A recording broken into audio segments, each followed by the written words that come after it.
प्रभु यीशु मसीह के मधुर और मीठे नाम में सबको जय मसीह की।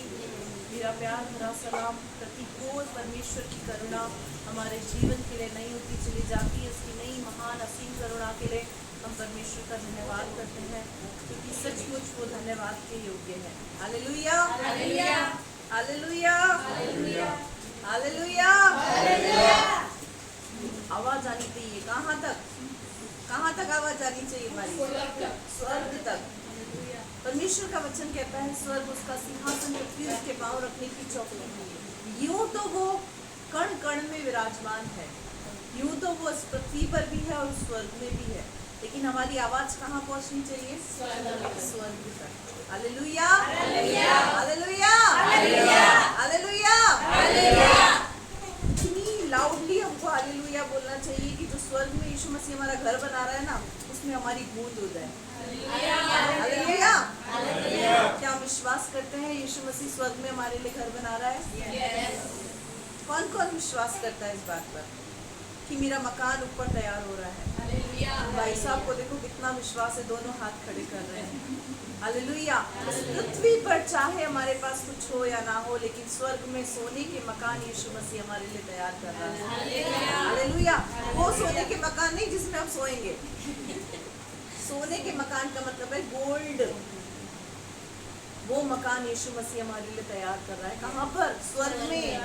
उसने क्या कहा? मैं जाता हूँ अपने पिता के पास, तुम्हारे लिए रहने के लिए स्थान तैयार करता हूँ। जहाँ मैं रहूंगा, मेरा पिता रहेगा, वहाँ तुम भी रहोगे। जब स्थान तैयार हो जाएगा तो मैं आकर तुमको ले जाऊंगा। हालेलुया। अधूरे मकान में थोड़ी रखेगा हमको यीशु मसीह। यीशु मसीह पूरा मकान जब कंप्लीट कर लेगा, हमारा पोषण जब बनकर तैयार हो जाएगा, यीशु मसीह हमको लेने आएगा। हालेलुया। इसी आशा के साथ परमेश्वर के उपस्थिति में हम बने रहें और बैठे रहें प्रभु के चरणों में। क्यों? क्योंकि सचमुच वो हमारे लिए जगह तैयार कर रहा है। हालेलुया। कितना प्यारा हस्बैंड है हमारा, कितना प्यारा दूल्हा है हमारा, जो हमारे लिए क्या कर रहा है? गोल्ड का मकान तैयार कर रहा है, सोने का मकान। हालेलुया। मैंने 2 दिन पहले ही कलीसिया के कुछ बच्चे मुझसे बातचीत कर रहे थे। उस समय बातचीत के दौरान मैंने उन बच्चों को ये बात सिखाई कि हमारे यीशु मसीह बहुत सस्ता प्रेमी है। हालेलुया। प्रभु ने मेरे मन में डाला, मैंने कहा इस संसार के प्रेमियों के ऊपर तो आप अपनी जान तक न्यौछावर कर दो, सब कुछ उनको दे दो, उसके बाद भी वो खुश नहीं होंगे। हालेलुया।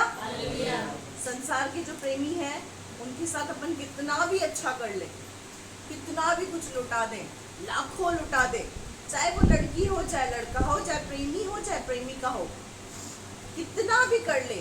एक पत्नी अपने पति के लिए, एक पति अपने पत्नी के लिए, माँ बाप बच्चों के लिए, बच्चे माँ बाप के लिए, लेकिन वो फिर भी संतुष्ट नहीं होते हैं। कमी कहीं ना कहीं रह जाती है, हम किसी को खुश नहीं कर पाते। लेकिन यीशु मसीह हमारा सस्ता प्रेमी कैसा है? 300 रुपए की मात्र बाइबल खरीदो, उसको पढ़ो, उसके अंदर उसके अनुसार अपने जीवन को जियो, वो खुश हो जाता है। कितने की बाइबल? 300 रुपए की बाइबल। और क्या अपेक्षा करता है? 1 घंटा प्रार्थना में मेरे साथ समय व्यतीत करो पूरे दिन भर में। हालेलुया। और 1 गिलास ठंडा पानी। है ना सस्ता? है सस्ता? प्रभु ने क्या कहा? जो मेरे जन को मेरा समझकर 1 कटोरा ठंडा पानी पिलाएगा, उसका प्रतिफल कभी न खोएगा। मे भी आपके घर में बहुत वैरायटीज नहीं बनी है, मे भी आपके घर में कुछ भी नहीं है, लेकिन पानी तो सबके घर में होता है ना? हमारा प्रभु सस्ता है ना? वो हमारा दूल्हा सस्ता है ना? वो प्रेमी हमारा सस्ता। थोड़े में ही खुश हो जाने वाला है वो, थोड़े में ही। मात्र 300 रुपए खर्च करो, 1 घंटा प्रार्थना में बैठो और वचन के अनुसार अपने जीवन को जियो। 1 गिलास ठंडा पानी, इसमें खुश हो जाने वाले हमारा प्रभु है।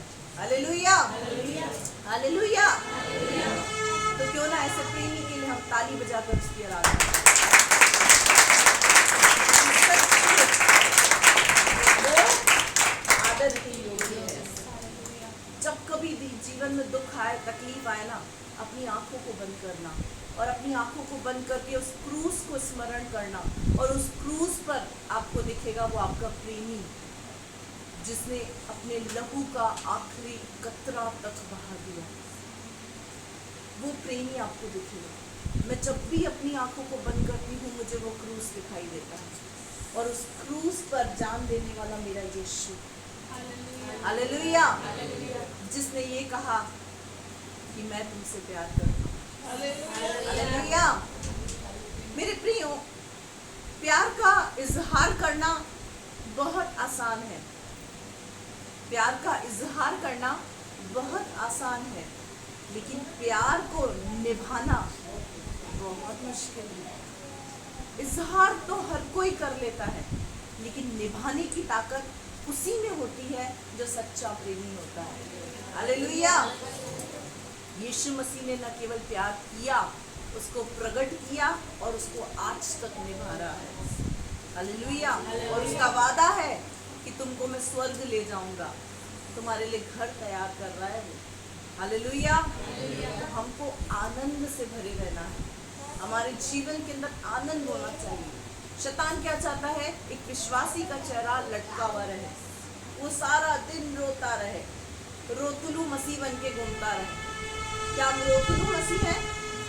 नहीं ना, हम मुस्कुराने वाले मसीह हैं। प्रभु ने सबको बहुत प्यारी प्यारी मुस्कुराहट दी है, हर एक के पास बहुत प्यारी प्यारी मुस्कुराहट है।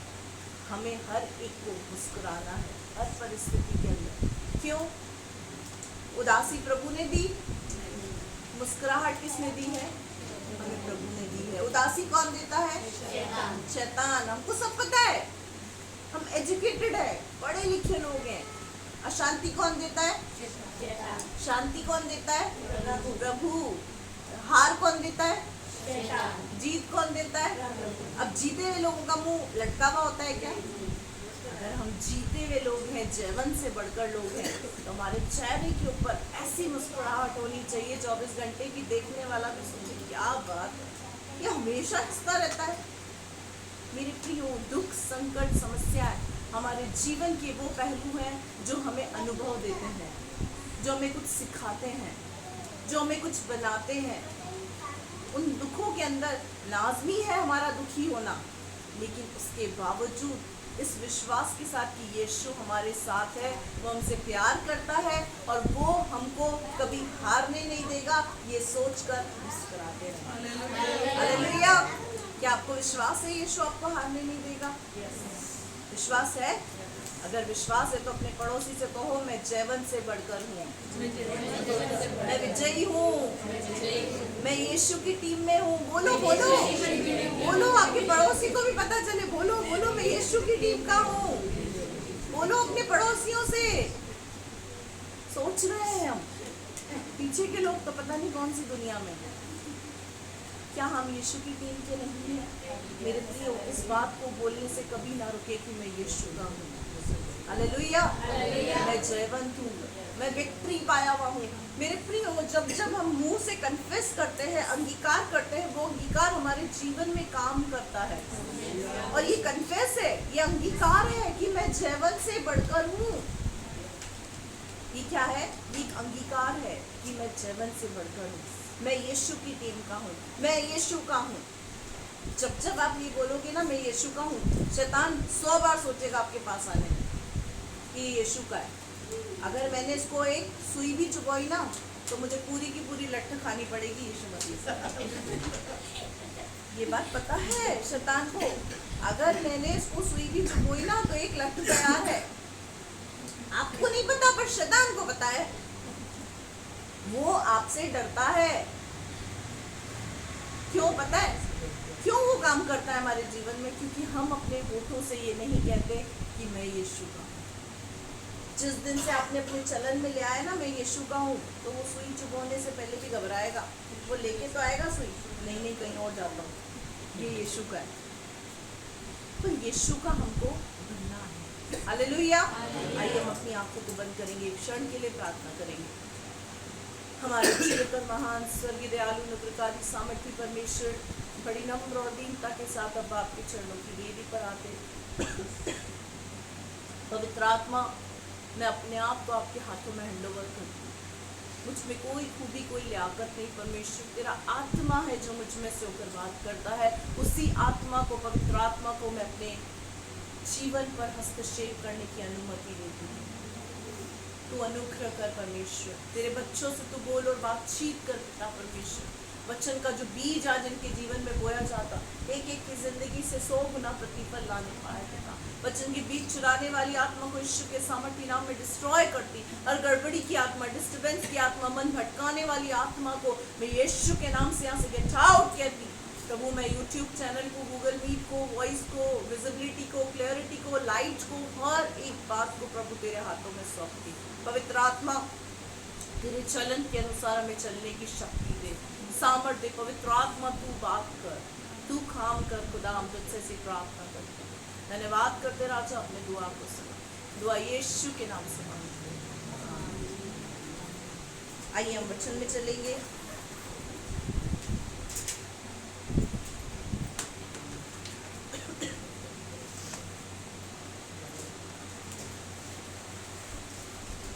आज का जो हमारा टॉपिक है वो है आराधना का महत्व। हालेलुया। यिर्मयाह 8:7 हम पढ़ेंगे।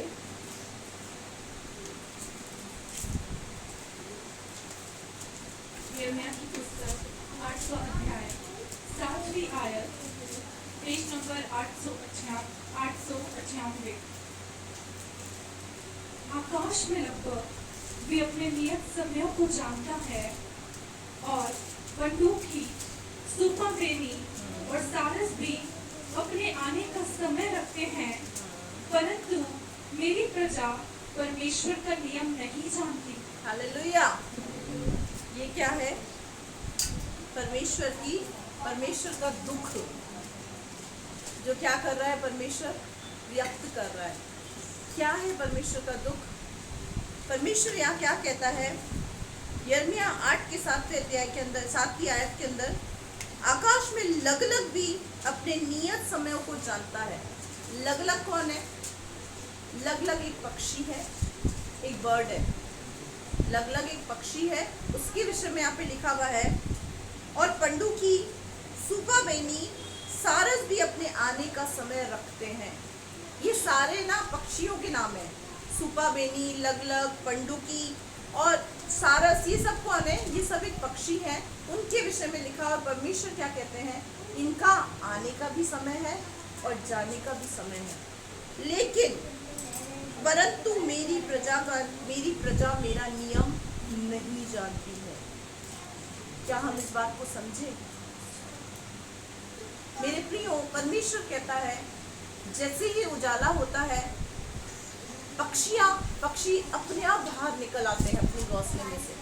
उनका एक समय है, आप उठे या ना उठे, पक्षियों का एक समय है कि वो मॉर्निंग टाइम में जैसे ही रोशनी होती है वो उठकर बाहर निकल आते हैं। और परमेश्वर क्या कह रहा है? लगलग का, पंडुकी का, सारस का, सुपाबेनी का, यानी जानवरों का भी आने और जाने का समय है। वो भी समय को जानते हैं, नियम को जानते हैं। किस नियम को? जो परमेश्वर ने उनके लिए बनाया है। क्या नियम बनाया है?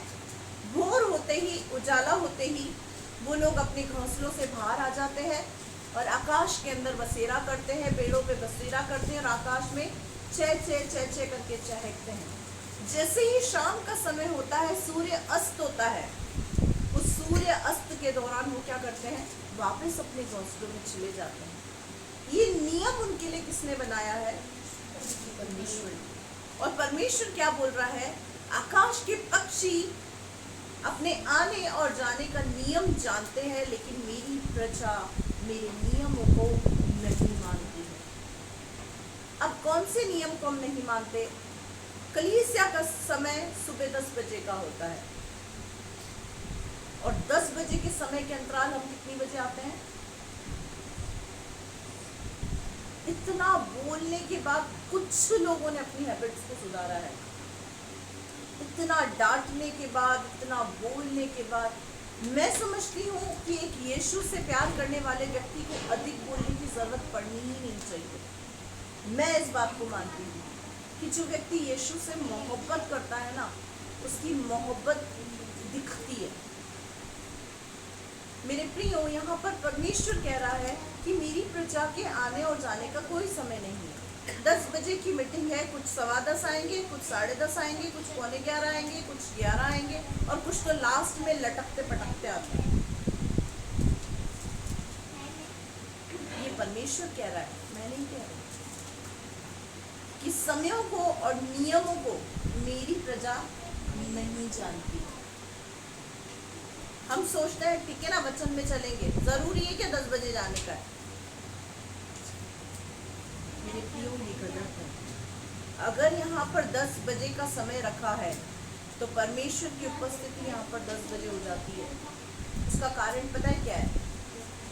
उसका कारण क्या है? बताएं, उसका कारण क्या है? परमेश्वर अनुशासन का परमेश्वर है, पहला नंबर। दूसरा नंबर, परमेश्वर का वचन कहता है जहां मेरे नाम से 2 और 3 इकट्ठे होंगे, मैं उनके बीच में उपस्थित हूँ। और 10 बजे के आसपास लगभग 2-3 से ज्यादा लोग यहाँ इकट्ठे हो जाते हैं, परमेश्वर आ जाता है। लेट आने वाला व्यक्ति कौन होता है? या तो कुछ स्पेशल पर्सन होता है, या फिर वीआईपी होता है, हाँ, या नेता होता है, या अभिनेता होता है। हाँ, बहुत सारे होते हैं। लेट आने वाले कौन होते हैं? लेट आने वालों को एक टाइटल है। मेरे प्रियो, ऐसा अगर कोई आपके साथ करे कि आप लेट आ रहे हैं और कलीसिया से आपको हाथ जोड़ के आपका नमन करें और आपका आदर करके आपको वेलकम करे, तो कैसा फील होगा आपको? इंसल्ट फील होगी, बुरा लगेगा। लेकिन हम काम तो नेताओं वाले ही कर रहे हैं, वीआईपी पर्सन्स वाले ही कर रहे हैं। परमेश्वर का दावा है इस बात का कि पक्षियों के आने और जाने का समय है, लेकिन मेरी प्रजा मेरे नियमों को नहीं जानती। मंडे टू सैटरडे हम अपने काम के प्रति, अपने बिजनेस के प्रति, अपने जॉब के प्रति कितने ज्यादा वफादार हैं, प्रभु सब देख रहा है, सब जानता है। अगर कोई कस्टमर आपको 10 बजे का समय दे और आपका वो होलसेलर कस्टमर हो, आप में उसका प्रॉफिट छुपा हुआ हो, आपको उसके अंदर प्रॉफिट दिख रहा हो, और अगर वो आपको 10 बजे का समय दे तो आप 10:15 बजे पहुंचेंगे? बगल में ही आपका कॉम्पिटिटर हो, पहुंचेंगे क्या? क्या सोचेंगे पता है? इस समय अगर मैं नहीं पहुंचा तो वो किसी और का कस्टमर बन जाएगा और उसको प्रॉफिट देके चला जाएगा। मेरे प्रियो, इस कलीसिया में भी आपके बहुत सारे कॉम्पिटिटर हैं,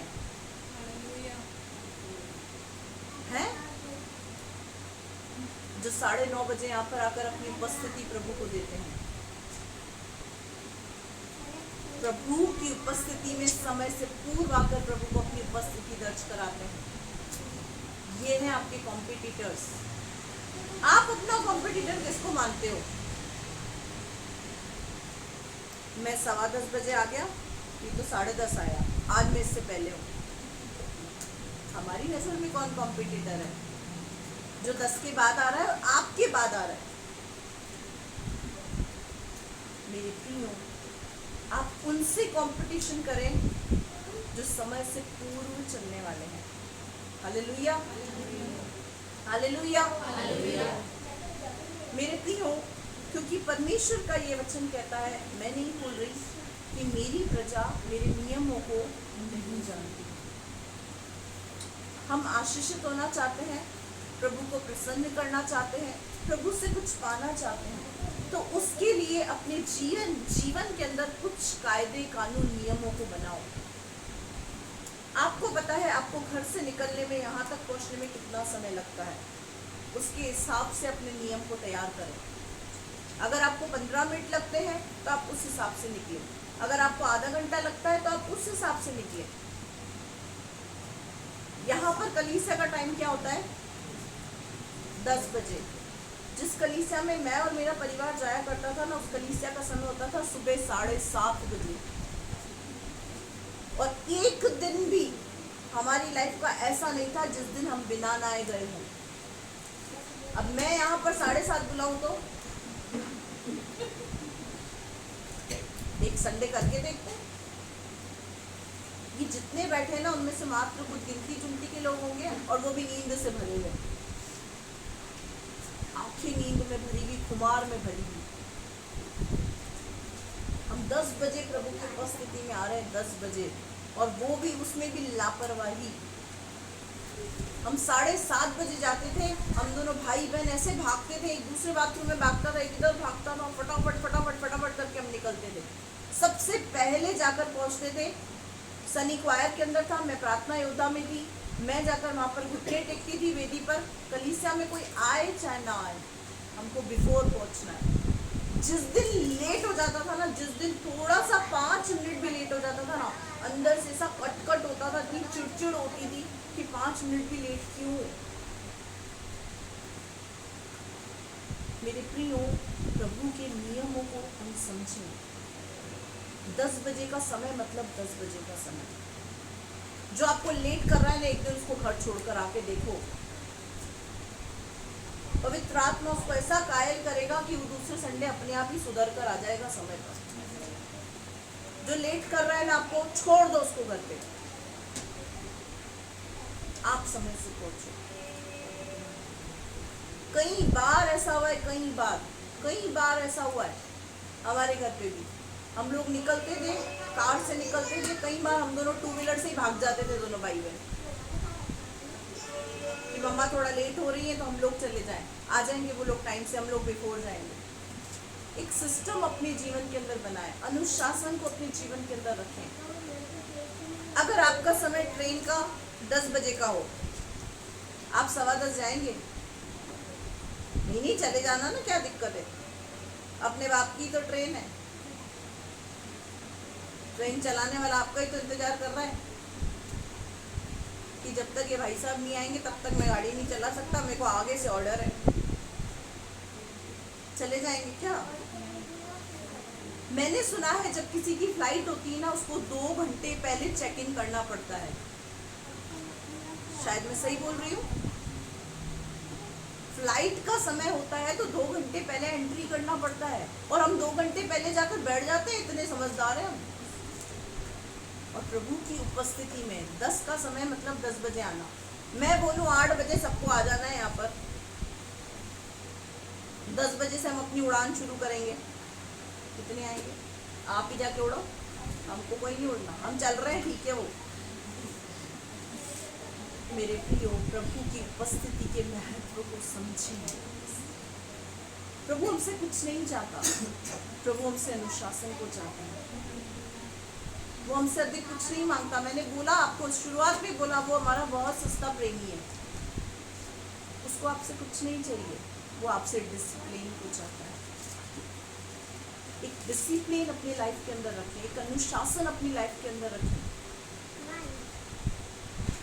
कि 10 बजे का समय मतलब 10 बजे पहुंचना है।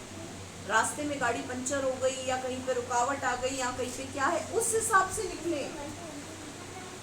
हम जिस चर्च में जाया करते थे, हम जिस कलीसिया को अटेंड किया करते थे, वहां पर उसके बीच में एक सबसे बड़ी रुकावट थी। वो क्या था पता है? जॉन्सगंज का फाटक। और वो फाटक ऐसा था जो 24 घंटे में से 20 घंटे तो बंद ही रहता था, कभी कभी इत्तेफाक से खुलता था। हम ऐसे भागते थे गाड़ी लेकर कि फाटक बंद हो गया ना तो वहीं पे मूड खराब हो जाएगा, हम ऐसे भागते थे। उसके बाद फाटक की हमने समस्या को दूर करने के लिए हमने कहा कुछ ना कुछ रास्ता निकालना पड़ेगा। इतनी गंदी गलियों में से घूम घूम के हम रास्ता पार करके जाते थे। मैं सच बोल रही हूँ सारी बात। आपके रास्ते में तो कोई फाटक पड़ता ही नहीं है, कोई फाटक नहीं पड़ता। मैं इतनी बार गई हूँ, पूरा कोटा घूमी हूँ, सब कुछ किया है, लेकिन मेरे रास्ते में कभी फाटक ही नहीं दिखा है मुझे।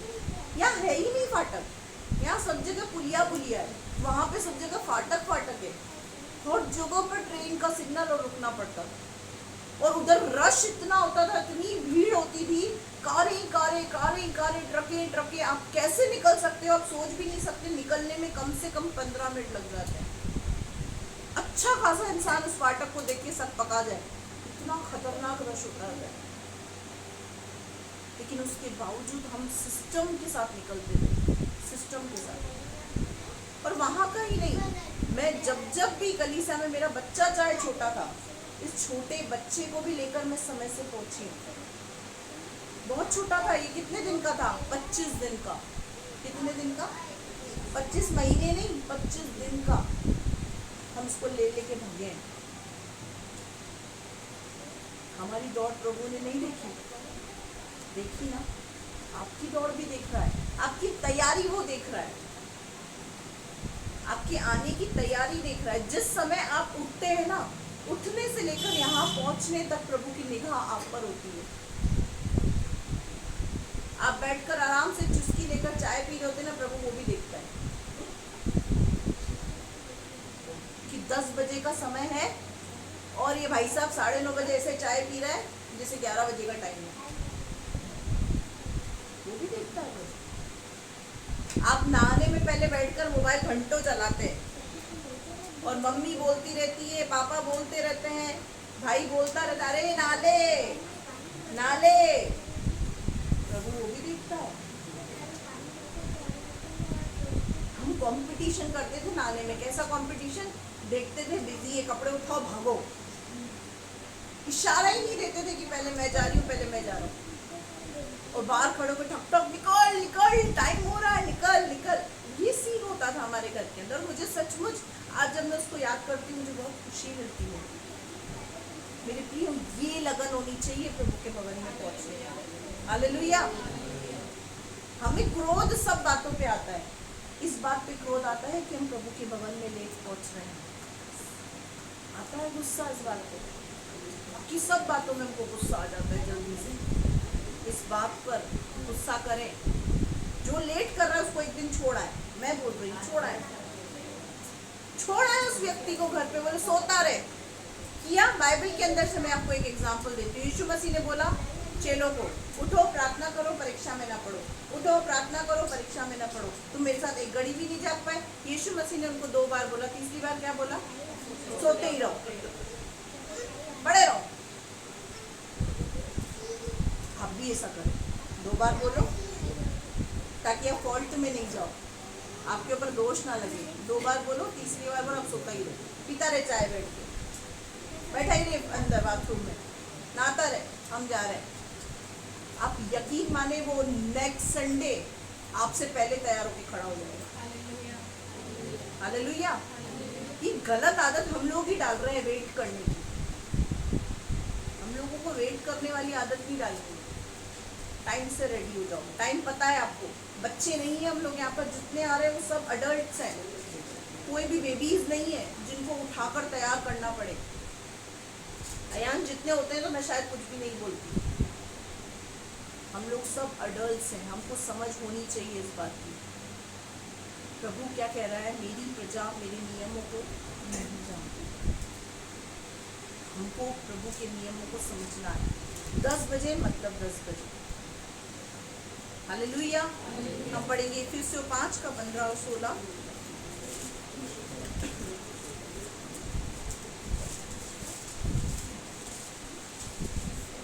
इफिसियों की पत्री 5वां अध्याय 15वीं आयत। इसीलिए ध्यान से देखो कि कैसी चाल चलते हो। हाँ, इसीलिए ध्यान से देखो कि कैसी चाल चलते हो। अपनी चाल को देखो, दूसरे को मत देखो वो क्या कर रहा है। परमेश्वर का वचन क्या कह रहा है? इसीलिए ध्यान से देखो कि कैसी चाल चलते हो। आगे, निर्बुद्धियों के समान नहीं, निर्बुद्धियों के समान नहीं, पर बुद्धिमान के समान चलो। बुद्धिमान के समान चलो। अब निर्बुद्धि कौन है? जिसको टपली बजा के बार बार बोलना पड़े, जल्दी चलाकर, जल्दी तैयार हुआ कर, जल्दी उठाकर, जल्दी उठाकर। हर संडे में देखती हूँ क्लास लगाते रहते हैं। हर संडे कोई ना कोई टारगेट होता है। आज लेट क्यों आए? ऐसा हो गया, वैसा हो गया। एक्सक्यूज की तो लंबी लिस्ट है हमारे पास। मेरे प्रियो, यहाँ क्या लिखा हुआ है? निर्बुद्धियों के समान नहीं, बुद्धिमानों के समान। निर्बुद्धि कौन होते हैं? निर्बुद्धि कौन होते मुझे बताओ? जिसको चाहे कितनी बार भी समझा लो ना, उसको समझ में नहीं आएगा। और प्रभु क्या कहता है? अपनी चाल चलन पर ध्यान करो, निर्बुद्धि मत बनो, बुद्धिमान के समान चलो। एक बार समझाया जाए, समझ जाओ। एक बार समझाए, ठीक है, एक बार में नहीं समझ में आ रही, कोई बात नहीं, दूसरी बार तो समझ सकते हैं, तीसरी बार तो समझ सकते हैं। बार बार वही टुनटुना, टाइम से आ, टाइम से आ, टाइम से आ, टाइम से आ, बजा बजा के हम थक गए।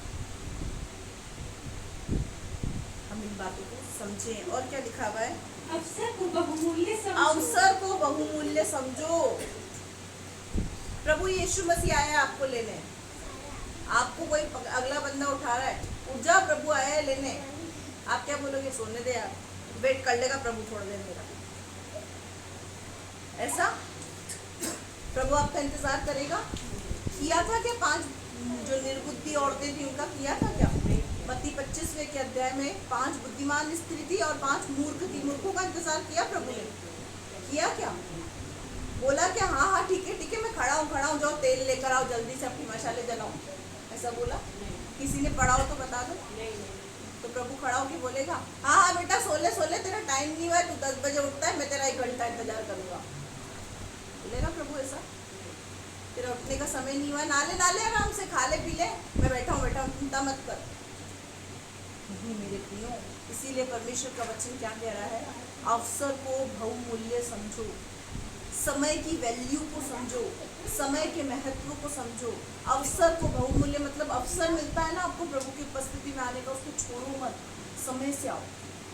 कई बार मैं अपने मन में बैठकर ही प्रभु से पूछती हूँ और सोचती हूँ कि प्रभु, हम जिस कलीसिया में जाते थे वहाँ 7 दिन में से 4 दिन सभाएं चलती थी, और उन 4 दिन में से एक सभा भी ऐसी नहीं होती थी कि जो हम मिस करते थे।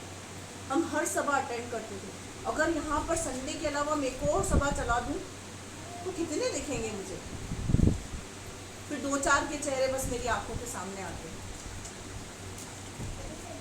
2-4 के चेहरे मात्र। हम 4 दिन जाते थे हफ्ते में, 7 दिन में से 4 दिन प्रभु की आराधना करने के लिए। वो बहुत खुशी से जाते थे, बहुत खुशी से। हमको टेंशन करने का टाइम ही नहीं मिलता था, क्योंकि 4 दिन तो हफ्ते में ऐसे ही आ जाते थे। हमको टाइम ही नहीं मिलता था टेंशन करने का। जब भी जाते थे भर के ताजा होके आते थे, जब भी टेंशन में जाते थे तरोताजा होके आते थे। हालेलुया। लेकिन यहाँ पर अगर मैं 1 मीटिंग एक्स्ट्रा चला दूँ तो कुड़ गुड़ शुरू हो जाएगी, इजराइलियों की तरह। क्या होगा? कुड़ गुड़। दीदी को तो कोई काम ही नहीं है, भाभी को तो कोई काम ही नहीं है। हम कैसे आते हैं, हम संडे को, वो तो हमारी आत्मा जानती है, हमसे कोई पूछे? सही बात है। यीशु मसीह स्वर्ग का सिंहासन, उसका सुख छोड़कर आपके लिए पृथ्वी पर आया। कोई उसकी आत्मा से भी तो पूछे कि वो कैसे उस सुखों को छोड़कर आपके लिए इस क्रूस की मृत्यु पर दुख उठाने के लिए आया। कोई इससे भी तो पूछे। वो अपना स्वर्ग छोड़ सकता है, उसका सुख छोड़ सकता है आपके और मेरे लिए।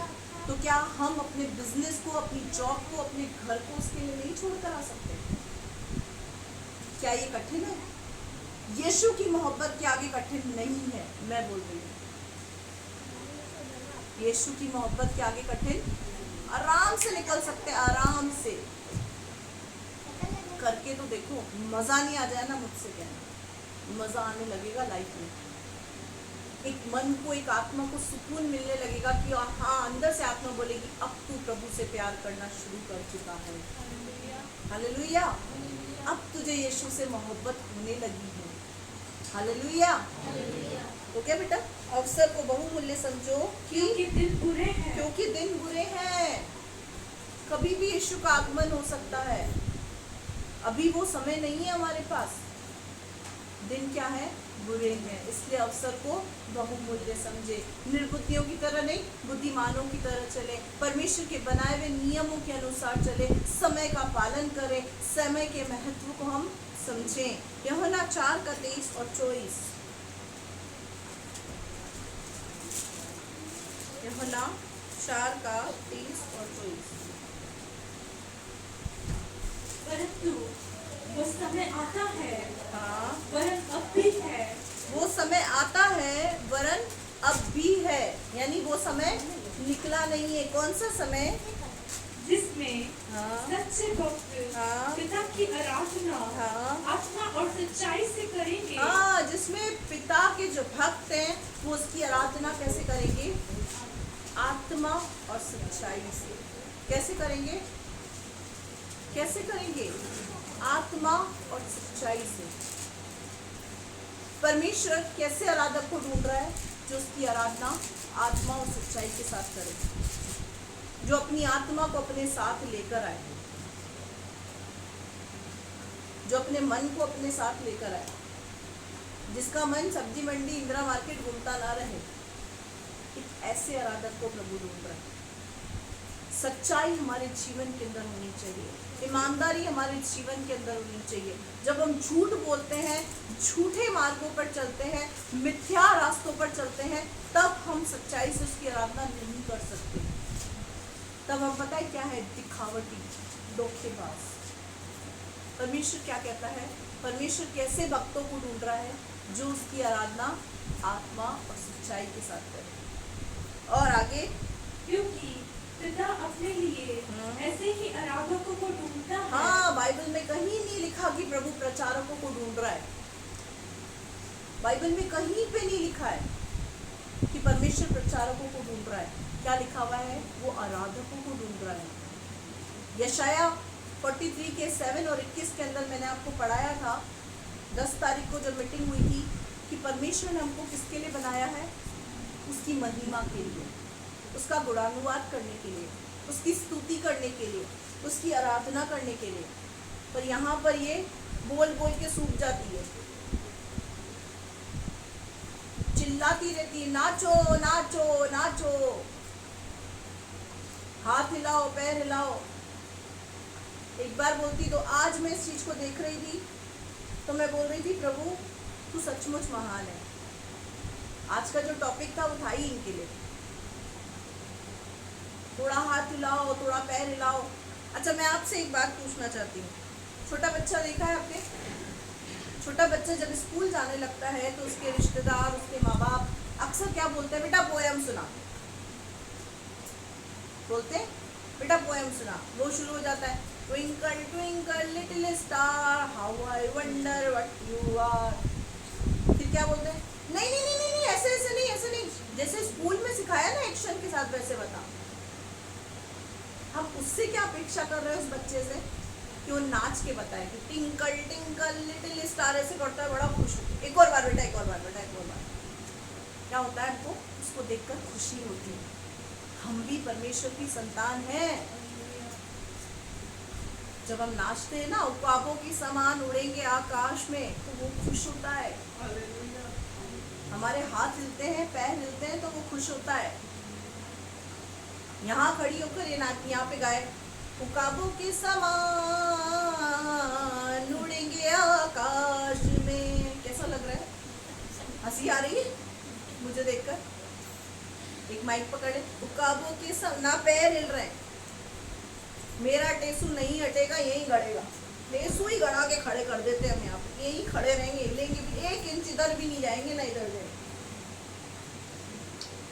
मेरे प्रियो, जगह की कमी पड़ती है तो हमसे कहें, हम व्यवस्था करेंगे आपके नाचने के लिए।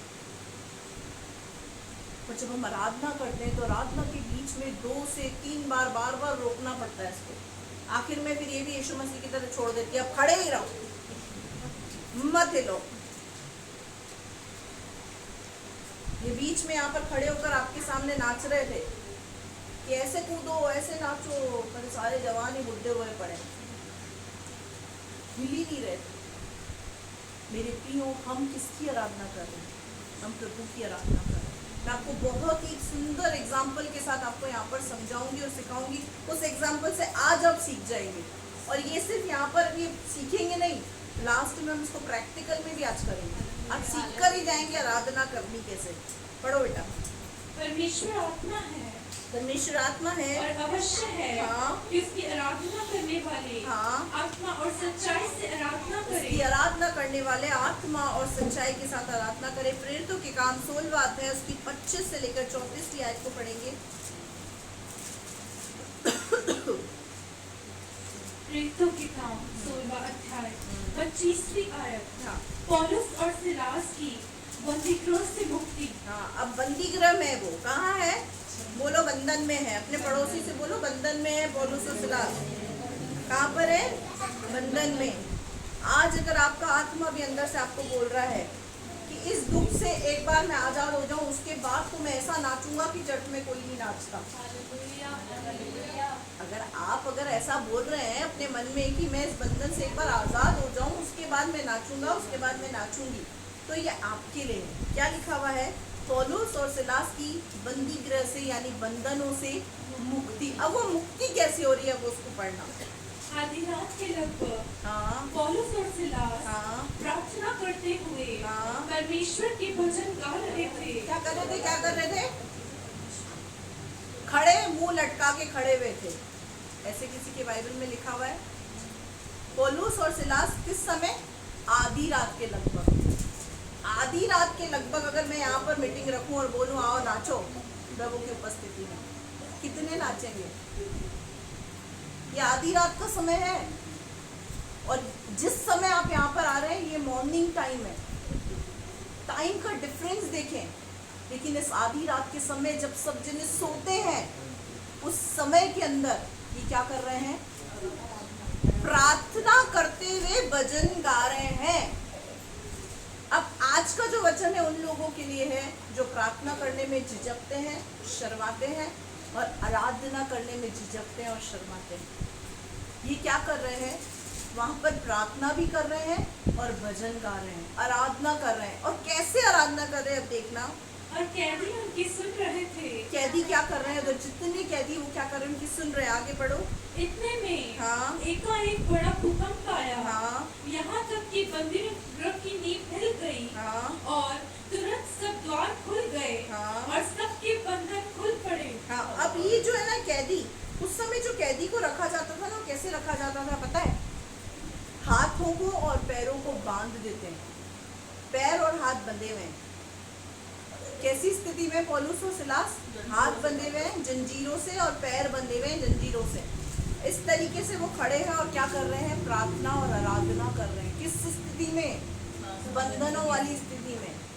उस समय पौलुस को बोलना चाहिए था, सिलास को क्या बोलना चाहिए था? काश हमारे हाथ खुले होते तो खंजरी बजा के अपन आराधना करते। क्या बोलते हैं?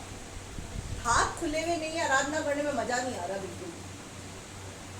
क्या बोलना चाहिए था उनको? हाथ खुले हुए नहीं है, पैर खुले हुए नहीं, आराधना करने में मजा नहीं आएगा। चल छोड़, सब सो रहे हैं, अपन भी सो जाते हैं।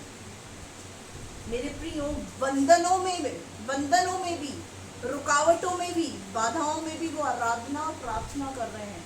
मैं यहाँ से आपको इस बात को सिखाना चाहती हूँ, चाहे आप दुख में है, तकलीफ में है, बंधन में है, परेशानी के अंदर है, आराधना करो, प्रार्थना करो। ऐसी स्थिति में जब वो खंजरी बजाने की स्थिति नहीं है, ऐसी स्थिति की उनकी नाचने वाली स्थिति नहीं है, ऐसी स्थिति की उनकी प्रार्थना करने वाली, गाने वाली स्थिति नहीं है, ऐसी स्थिति में भी वो क्या कर रहे हैं? प्रार्थना कर रहे हैं और आराधना कर रहे हैं। और जब वो आराधना कर रहे हैं तो क्या हुआ वहां पर? इतने में एक बड़ा भूकंप आया, यहाँ तक कि बंदीगृह की नींव हिल गई और तुरंत सब द्वार खुल गए और सबके बंधन खुल पड़े। हालेलुया। अब ये भूकंप क्यों आया? क्यों आया भूकंप? जब इन्होंने आराधना करी। कारण बताती हूँ। वो स्वर्ग क्या है? परमेश्वर का सिंहासन। ये पृथ्वी क्या है? पांव रखने की चौकी। जैसे ही ऐसी स्थिति में उन्होंने आराधना करना, गाना, प्रार्थना करना शुरू किया ना, परमेश्वर के पैर थिरकने लगे। और अगर सपोज करो परमेश्वर एक पैर पृथ्वी पर मारेगा तो भूकंप ही आएगा। वो परमेश्वर है, अगर उसके पैर पृथ्वी पर थिरके ना तो भूकंप भी आएगा। उनकी आराधना को कौन एंजॉय कर रहा है? परमेश्वर। आपकी आराधना को आपका पड़ोसी एंजॉय कर रहा है या नहीं कर रहा, उससे मतलब मत रखो। आपकी आराधना परमेश्वर एंजॉय करना चाहिए। भले ही आपका पड़ोसी आपसे चिढ़ रहा है, टल्ले मारने में, चिढ़ने दो, उसकी परवाह मत करो। मेरे प्रियो, आराधना और प्रार्थना में लगे रहो, चाहे किसी भी बंधन में आप हो। आपके बंधन ना खुले तो मुझसे कहना। जब आप ऐसी आराधना करते हैं, परमेश्वर के पैर थिरकेंगे ना, तो परमेश्वर के पैर हिलने के द्वारा आपके बंधन टूट जाएंगे। हालेलुया। आपकी जिंदगी में भी एक ऐसा भूकंप आएगा जो आपकी जिंदगी को बदल के रखेगा। हालेलुया। ये वो भूकंप नहीं है जो दीवारों में दरार लाके गिरा देता है, ये वाला भूकंप नहीं है, ये आत्मिक भूकंप है। ये कौन सा भूकंप है? आत्मिक भूकंप है। यहाँ पर कहीं नहीं लिखा हुआ कि ऐसा भूकंप आया कि जेल की दीवारें गिर गई, जेल ही गिर गया, पूरा टूट फूट हो गया, ऐसा कहीं नहीं लिखा हुआ है। सिर्फ लिखा ऐसा भूकंप आया कि उनके द्वार खुल गए और बंधन खुल पड़े। किसके? नहीं, जितने कैदी वहां पर मौजूद थे। हालेलुया। जितने कैदी मौजूद थे। आपकी आराधना, आपकी प्रार्थना के अंदर एक ऐसी ताकत होनी चाहिए, न केवल आपके, आपके परिवार के, वरन आपके रिश्तेदारों के बंधन टूटने चाहिए। हालेलुया। आपके पड़ोसियों के बंधन टूटने चाहिए। हालेलुया। क्या लिखा हुआ यहाँ? पौलुस और सिलास जब प्रार्थना कर रहे थे, सबके बंधन खुल पड़े और आगे दारोगा जाग उठा। हाँ। और बंदी गृह के द्वार खुले देखकर समझा हाँ। कि कैदी भाग गए हैं। अतः उसने तलवार खींचकर अपने आप को मार डालना चाहा। अब दारोगा क्या सोच रहा है कि अब इसका पनिशमेंट मुझे बहुत भारी मिलने वाला है, कि सारे के सारे कैदी भाग चुके हैं, बंधन उसने खुले हुए देखे, दरवाजे खुले हुए देखे, तो वो डर गया और क्या सोचा, अब मेरा परिणाम बहुत खराब है, इससे पहले वो लोग मुझे सजा दे, मैं अपने आप को खत्म ही कर देता हूँ। दारोगा कौन होता है? पहरेदारी करने वाला। दारोगा कौन होता है? जेल के अंदर पहरेदारी करने वाला। क्या बोलते हैं? हवलदार। अच्छा, वहाँ का हेड है ना। तो अब ऐसा सब कुछ हो रहा है। उसके बाद परंतु पौलुस ने ऊंचे शब्द से पुकार कर कहा, हाँ। अपने आप को कुछ हानि न पौलुस पहुंचा। क्या बोल रहा है? अपने आप को हानि मत पहुंचा। हम खुले हुए निश्चिंत होकर इसी जेल में बैठे हैं, हम आगे नहीं है, हम यहीं पर हैं। हालेलुया। क्योंकि जो परमेश्वर हमारे बंधन खोलने की सामर्थ्य रखता है, वो इस रास्ते से भी निकालने की हमको सामर्थ्य रखता है। हालेलुया। ये विश्वास था पौलुस और सिलास का। उनका जीवन प्रार्थना और आराधना से भरा हुआ था। मैंने अक्सर एक विश्वासी को एक यही बात सिखाई है कि एक विश्वासी जीवन के अंदर हमारे दो पंख हैं। कौन से? प्रार्थना और वचन, और तीसरा क्या है? आराधना, जो हमारे पैर हैं। बिना पैरों के हम ऊंची उड़ान तो उड़ लेंगे, लेकिन हम अपने पैरों को कहीं टिका नहीं पाएंगे। ये तीन सिक्के के पहलू हैं जिनको हमें अपने विश्वासी जीवन के अंदर रखना है। आगे, क्योंकि हम सब यही हैं। हाँ, अब उसने क्या कहा? हम सब यही हैं। पढ़ो बेटा। तब वह दिया मंगवाकर हाँ। भीतर लपका हाँ। और कांपता हुआ हाँ। पौलुस और सिलास के आगे गिरा। अब क्या हुआ? पौलुस और सिलास के ऐसे स्वभाव को, कि उनके बंधन खुल पड़े हैं, उनके द्वार खुल पड़े, उसके बाद भी वो लोग नहीं भागे। दारोगा समझ गया कि ये कोई साधारण नहीं है। हालेलुया। ये कोई साधारण व्यक्ति नहीं है। दारोगा क्या हुआ? पौलुस और सिलास के पैरों में गिर पड़ा और उन्हें बाहर लाकर कहा, हाँ। हे सज्जनों, हाँ। उद्धार पाने के लिए मैं क्या करूं? हालेलुया। क्या कहा? मेरे प्रियो, जब वो आराधना और ये प्रार्थना कर रहे थे, क्या दारोगा नहीं सुन रहा होगा? क्या गा रहे होंगे? प्रभु का नाम मेरी खुशी है, आत्मा से स्तुति करूंगा। बंधे हुए हैं, हाथ और पांव काट में है, जंजीरों में, फिर भी क्या गा रहे हैं? प्रभु का नाम मेरी खुशी है। जब ये सुन रहा होगा, दारोगा बोल रहा होगा, यार क्या तो विश्वास है इनका जबरदस्त। ऐसी कैद में भी ये आराधना और प्रार्थना कर रहे हैं। यही कारण था कि दारोगा उनके पैर में आके गिर गया और उनसे क्या कहा पता है? हे सज्जनों, बताओ मैं उद्धार पाने के लिए क्या करूं? आपको कभी किसी ने बोला सज्जन? सज्जनों वाले काम होने चाहिए हमारे घरों से ना। लड़ाई झगड़े की आवाज़ नहीं आनी चाहिए, हमारे घरों से आराधना की आवाज़ आनी चाहिए। हम अपने आराधना को क्या, अपने घर को क्या बना देते? कारगिल। कारगिल का मतलब होता है युद्ध का स्थान, युद्ध का मैदान। हमारे घरों से क्या आवाज आती है? तू रुक, अभी तुझे बताता हूँ, तेरी तो, इसकी तो, उसकी तो। ये आवाजें सुन के हमारा पड़ोसी आके हमको बोलेगा, हे सज्जनों, ऐसे बोलेगा। क्या बोलेगा? हे दुर्जनों, इस जगह को खाली कर दो, कहीं और चले जाओ। इस घर को खाली कर दो, कहीं और चले जाओ। हमारे घरों से किस प्रकार की आवाज आती है? ये बंधनों में है, तकलीफों में है, परेशानियों में है, उसके बाद भी इनके जेल खाने के अंदर से कौन सी आवाज आ रही है? प्रार्थना और आराधना। यही सब देखकर दरोगा क्या बोल रहा है? हे सज्जनों, मैं उद्धार पाने के लिए क्या करूं? मेरे प्रियो सज्जन बने, ताकि लोग आपसे आकर पूछें कि हम उद्धार पाने के लिए क्या करें। हालेलुया। आगे उन्होंने कहा, प्रभु यीशु मसीह पर विश्वास कर, तो तू और तेरा घराना उद्धार पाएगा। क्या किया? सुसमाचार सुना दिया। आपसे सुसमाचार सुनने लोग कब आएंगे? जब आपके अंदर सज्जन वाली क्वालिटीज को देखेंगे। अपने आप आपके पास आएंगे, आपसे पूछेंगे कि आपकी सफलता का राज क्या है। हालेलुया। आप तो कल बीमार थे, आप तो बंधनों में थे, आपकी तो बिजनेस में तकलीफ थी, आपकी तो जॉब में ऐसा था वैसा था, आपका जीवन कैसे बदल गया? कब पूछेंगे? जब बंधनों में भी हम उसकी प्रार्थना, उससे आराधना और वचन पढ़ेंगे। हालेलुया। मेरे प्रियो, खुले में आराधना करना बहुत आसान है, पर बंधनों में आराधना करना बहुत कठिन है, और यही कठिन कार्य हमको करना है। चाहे कुछ भी हो, हमको उसकी आराधना करनी है। हम यहाँ क्यों आते हैं? क्यों आते हैं? आराधना करने के लिए। किसकी? परमेश्वर की। और यहाँ आकर भी हम आराधना ना करें तो हमारा आना व्यर्थ है। आगे पढ़ो बेटा।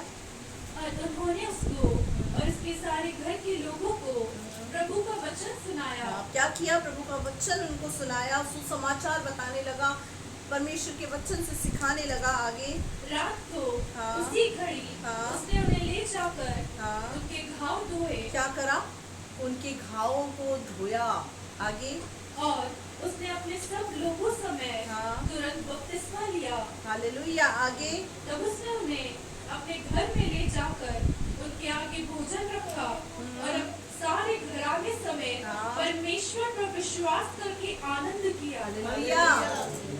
परमेश्वर के विश्वास करने वाले को आनंद करना है। अंडरलाइन करें, परमेश्वर पर विश्वास करके आनंद किया। हम क्या करते हैं? रोते जाते और बोलते जाते हैं, मैं परमेश्वर पे बहुत विश्वास करता हूँ। रोते जाएंगे और विश्वास की बातें बोलते जाएंगे। ये क्या कर रहे हैं? परमेश्वर पर विश्वास करके आनंद किया। अगर आपका विश्वास प्रभु पर है तो अपने जीवन में आनंद को रखें। हाँ, मैं मानती हूँ हम इंसान है, दुख तकलीफ परेशानी हमें तोड़ देती है, हमें उदास करती है, लेकिन उस उदासी में भी, उस बंधन में भी हमको क्या करना है? आनंद करना है। हालेलुया। प्रभु की आराधना करते हुए आनंद करना। जब कभी मेरा मन बहुत व्याकुल होता है, बहुत अंदर से मेरा मन बहुत बेचैन होता है ना, उस समय मैं अपनी व्याकुलता को अपनी डिप्रेशन में बढ़ाने से ज़्यादा परमेश्वर की आराधना के गीत को चलाकर गाने में विश्वास करती हूँ। जब कभी मुझे लगता है अच्छा फील नहीं होता, उस समय मैं क्या करती हूँ? गाने चला देती हूँ प्रभु के, और अपने काम को भी करती जाती हूँ, उन गानों को, उन गीतों को गाती जाती हूँ। आप विश्वास नहीं करेंगे इस बात पर, 5 मिनट के अंदर मेरी उदासी मेरी आनंद में बदल जाती है। आप ऐसा करके देखिए अपने लाइफ के अंदर। आप जिस समय उदास है, परेशान है, प्रभु के गीतों को चलाएं और गाएं। गाना है, गाना मुंह खोलना है। हम क्या करते हैं? सिर्फ सुनते हैं। सुनने से आनंद नहीं आएगा। मैं फिर बोल रही हूँ, अगर आप सिर्फ सुनते रहेंगे तो उससे आनंद नहीं मिलेगा। उसको अपने चलन में लाना पड़ेगा, उसको गाना पड़ेगा, उसको गुनगुनाना पड़ेगा। एक दिन वो गीत समझ में नहीं आएगा, दूसरे दिन समझ में नहीं आएगा, तीसरे दिन वो अपने आप अपनी जुबान पर आने लग जाएगा और हम सीख जाएंगे। लेकिन हम क्या करते हैं पता है? हम उस व्याकुल मन के साथ, उस दुखी मन के साथ एंजॉय करते हैं। कैसे एंजॉय करते हैं? उसी में डूबे रहते हैं, निकलते ही नहीं। हमें निकलना है, हमको उभरना है। मसीह जीवन उभरने का जीवन है, हंस के अटक के बैठने का जीवन नहीं है। उभरना है हमको, हर परिस्थिति हर हालात से हमको उभर कर बाहर आना है। हालेलुया। आगे ये हो गया। अब हम एक अध्याय और पढ़ेंगे, दूसरा शमूएल उसका 6वां अध्याय, उसकी 12 से लेकर 16वीं आयत।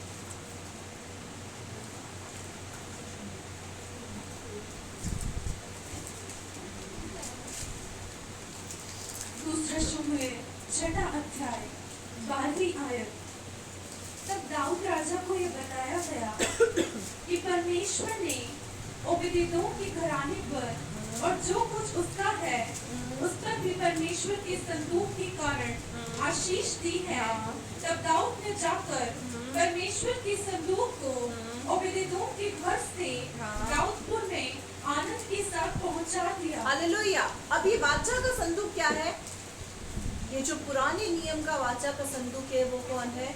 वो प्रभु यीशु मसीह है। हालेलुया। वाचा का संदूक क्या था? मैंने पिछले दिनों में बताया था। वाचा के संदूक के अंदर 2 करूब हुआ करते थे। उन 2 करूबों के बीच में एक प्रायश्चित का ढक्कन हुआ करता था। उस प्रायश्चित के ढक्कन के ऊपर किसी मेमने का, भेड़ का और इन सब का लहू बहाकर, उनको बलि चढ़ाकर, उस लहू को जब उस प्रायश्चित के ढक्कन पर रखा जाता था, उस लहू को जब परमेश्वर एक्सेप्ट करता था तो लोगों के पाप क्या होते थे? धुल जाते थे, ढापे जाते थे, क्षमा नहीं होते थे, ढापे जाते थे। यही नए नियम के अंदर वाचा का संदूक कौन बना? प्रभु यीशु मसीह, जिसने आपके लिए, मेरे लिए बलिदान देकर अपने लहू को किसको दिया? परमेश्वर को दिया। और क्या कहा?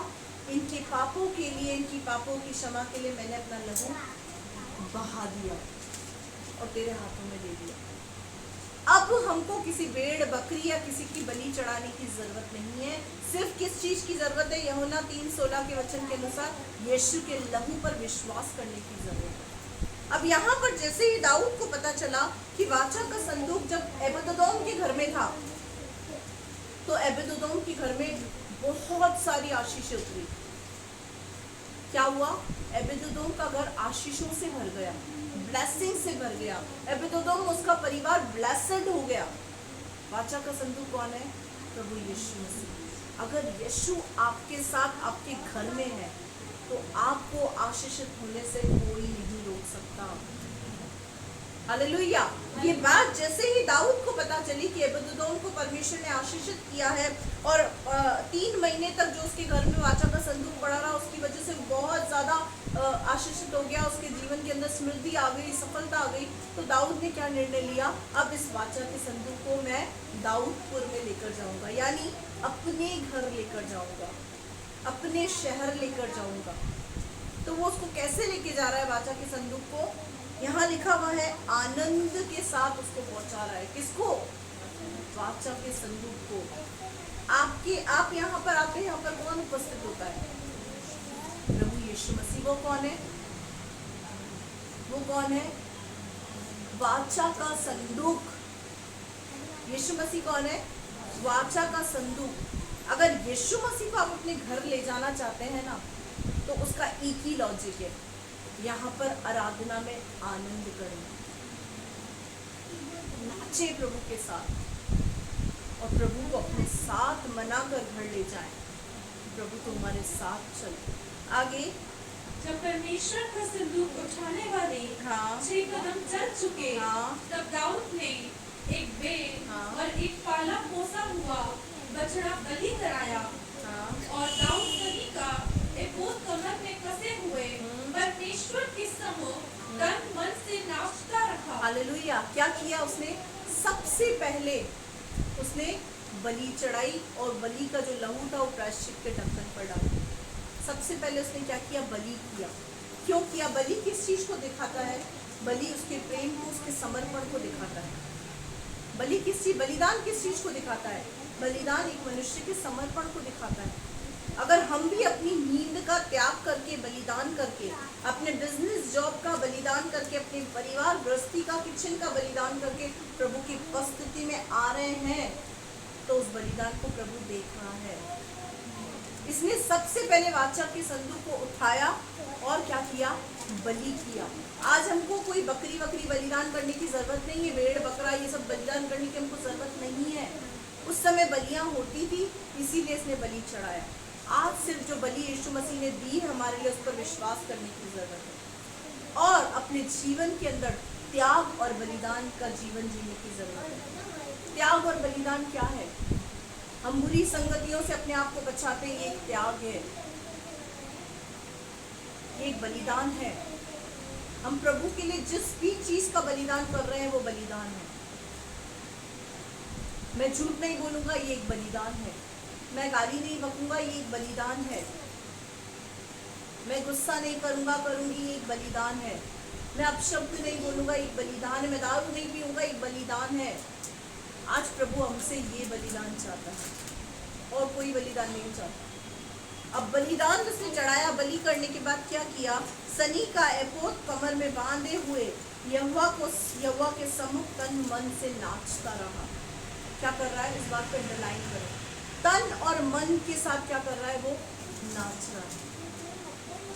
हम तन के साथ ही नहीं नाच पाते तो मन की तो बात बहुत दूर की है। होते हैं यहाँ पर, मन का घूम रहा होता है, पूरे कोटा शहर के अंदर भटक रहा होता है। हम यहाँ पर उपस्थित होते हैं, मन कहाँ होता है, बाहर, अपने घर में, अपने व्यवसाय में, अपनी चीजों में, अपने दुखों में। लेकिन यहाँ पर दाऊद क्या कर रहा है? आपको क्या लगता है दाऊद के जीवन में कोई दुख नहीं था? उसकी पत्नी राहेल उसके लिए सबसे बड़ी दुख का कारण थी। उसकी पत्नी राहेल जो थी ना, उसके लिए दुख का कारण थी। उसकी पत्नी से वो बहुत दुखी था। उसके बावजूद वो पता है क्या कर रहा है, प्रभु को उपस्थित जान के उसके सामने नाच रहा है।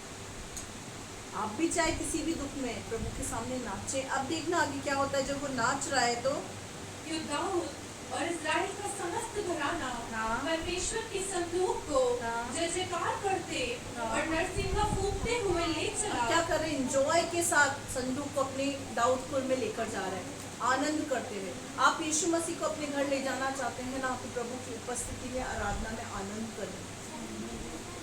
आपके पैर, आपके हाथ हिलने चाहिए, आपका बॉडी हिलना चाहिए, आपकी बॉडी के अंदर, आराधना के अंदर मूवमेंट होना चाहिए। अड़ोसी पड़ोसी को ना देखें। अगर आपका अड़ोसी पड़ोसी आपके लिए कुछ सोच रहा है ना, उसका भी रिजल्ट क्या है मैं वो भी आपको बताऊंगी। पढ़ो। तब परमेश्वर का संदूक दाऊदपुर में आ रहा था। तब शाऊल की बेटी मीकल ने खिड़की में से झांक कर दाऊद राजा को परमेश्वर के सम्मुख नाचते कूदते देखा और उसे मन ही मन तुच्छ जाना। क्या कर रही है वो? उसको जब नाच रहा है तो क्या कर रही है, खिल्ली उड़ा रही है, उसकी ठट्टा कर रही है और मन ही मन उसको क्या समझ रही है, ये राजा है, ये कोई राजा है, ऐसे अज्जड़ों जैसे नाच रहा है। कैसे खिल्ली उड़ा रही है, ये कोई राजा है, ऐसे बंदरों जैसे कूद रहा है। क्या करा उसने, उसको तुच्छ जाना। कब? जब ये उसकी परमेश्वर की आराधना कर रहा है, उस समय क्या कर रही है, इसको तुच्छ जान रही है, मन ही मन में इसको देख के हंस रही है, खिड़की में से देख रही है और हंस रही है, खिल्ली उड़ा रही है। कोई राजा है, ऐसा राजा जैसे बंदरों जैसे कूद रहा है, जड़ों जैसे नाच रहा है। फिर क्या हुआ, आगे पढ़ो। लोग परमेश्वर का संदूक भीतर ले आए और उसके स्थान में, अर्थात उस तंबू में रखा जो दाऊद ने उसके लिए खड़ा कराया था। 16 तक कर लिया बेटा, 20 से 20 पढ़ो।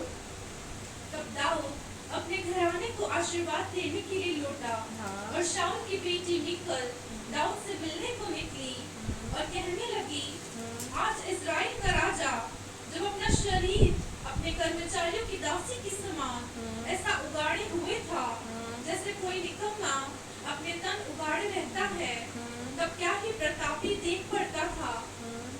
अब क्या लिखा हुआ है यहाँ पर, लिखा हुआ है जब वो बादशाह के संदूक के सामने नाच रहा था ना, वो बेसुध था। उसको होश नहीं था कि मेरे पास वाले मेरे बारे में क्या सोच रहे हैं, मेरे ऊपर लोग हंस रहे हैं, ठट्टा उड़ा रहे हैं। उसको कोई मतलब नहीं था। वो इस बात से आनंदित था कि बादशाह के संदूक को मैं अपने घर लेकर जा रहा हूँ। वो यीशु मसीह की उपस्थिति से आनंदित था। उसको किसी बात से कोई मतलब नहीं थी। और जब वो ऐसे कूदता कूदता बेसुध होकर जब जा रहा है, तो यहाँ पर क्या लिखा हुआ है, आज इजराइल का राजा दाऊद जब अपना शरीर अपने कर्मचारियों की दासियों के सामने ऐसे उघाड़े हुए था। उघाड़े हुए का मतलब ये नहीं था कि पूरा कपड़े उतार के खड़ा था, कि कपड़े उतार के नाचना है, ऐसी स्थिति में नहीं था। उघाड़े हुए का मतलब था, हो सकता है उसकी टी शर्ट, उसकी शर्ट नहीं पहनी हुई हो उसको, ऐसा नहीं पूरा कपड़े उतार के नाच रहा था। उसके बाद यहाँ लिखा हुआ है, दाऊद ने मीकल से कहा, पढ़ो।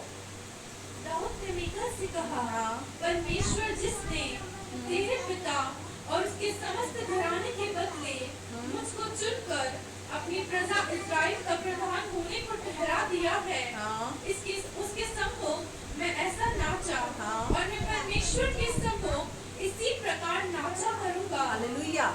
अब वो मीकल को क्या जवाब दे रहा है, क्या बता रहा है मीकल को? बहुत सुंदर सी बात बोल रहा है दाऊद मीकल को, परमेश्वर जिसने तेरे पिता और उसके समस्त घराने के बदले मुझको चुनकर अपनी प्रजा इजराइल के प्रधान होने के लिए ठहरा दिया, उसके सम्मुख में ऐसा नाचा। उसको क्या बता रहा है पता है? कि मैं जिसके सामने नाच रहा हूँ ना, वो मेरा परमेश्वर है। हालेलुया। मैं जिसके सामने नाच रहा हूँ ना, मेरा प्रभु है। और क्या बोल रहा है उसको? कि मैं और भी ज्यादा अपने आप को नीचा करके, तुच्छ करके उसके सामने नाचूंगा। तू चाहे मेरा कितना भी ठट्टा कर, तू चाहे मेरे ऊपर कितना भी हंस, चाहे मेरा पड़ोसी नाच रहा है नहीं नाच रहा है, लेकिन मुझे प्रभु की उपस्थिति में आनंद करना है। चाहे मैं बंधन में हूँ, मेरे प्रियो यकीन माने आपके बंधन खुल जाएंगे, लेकिन उस व्यक्ति के नहीं जो एक हफ्ते नाचता है वचन सुन के और दूसरे हफ्ते वापस अपनी वाली पे आ जाता है। ये बड़ी प्रॉब्लम है। जिस दिन वचन सुनते ना ऐसे भर जाते हैं कि दूसरे हफ्ते तक तो थोड़ा बहुत उसका असर रहता है, तीसरे हफ्ते अपनी वाली पे आ जाते हैं।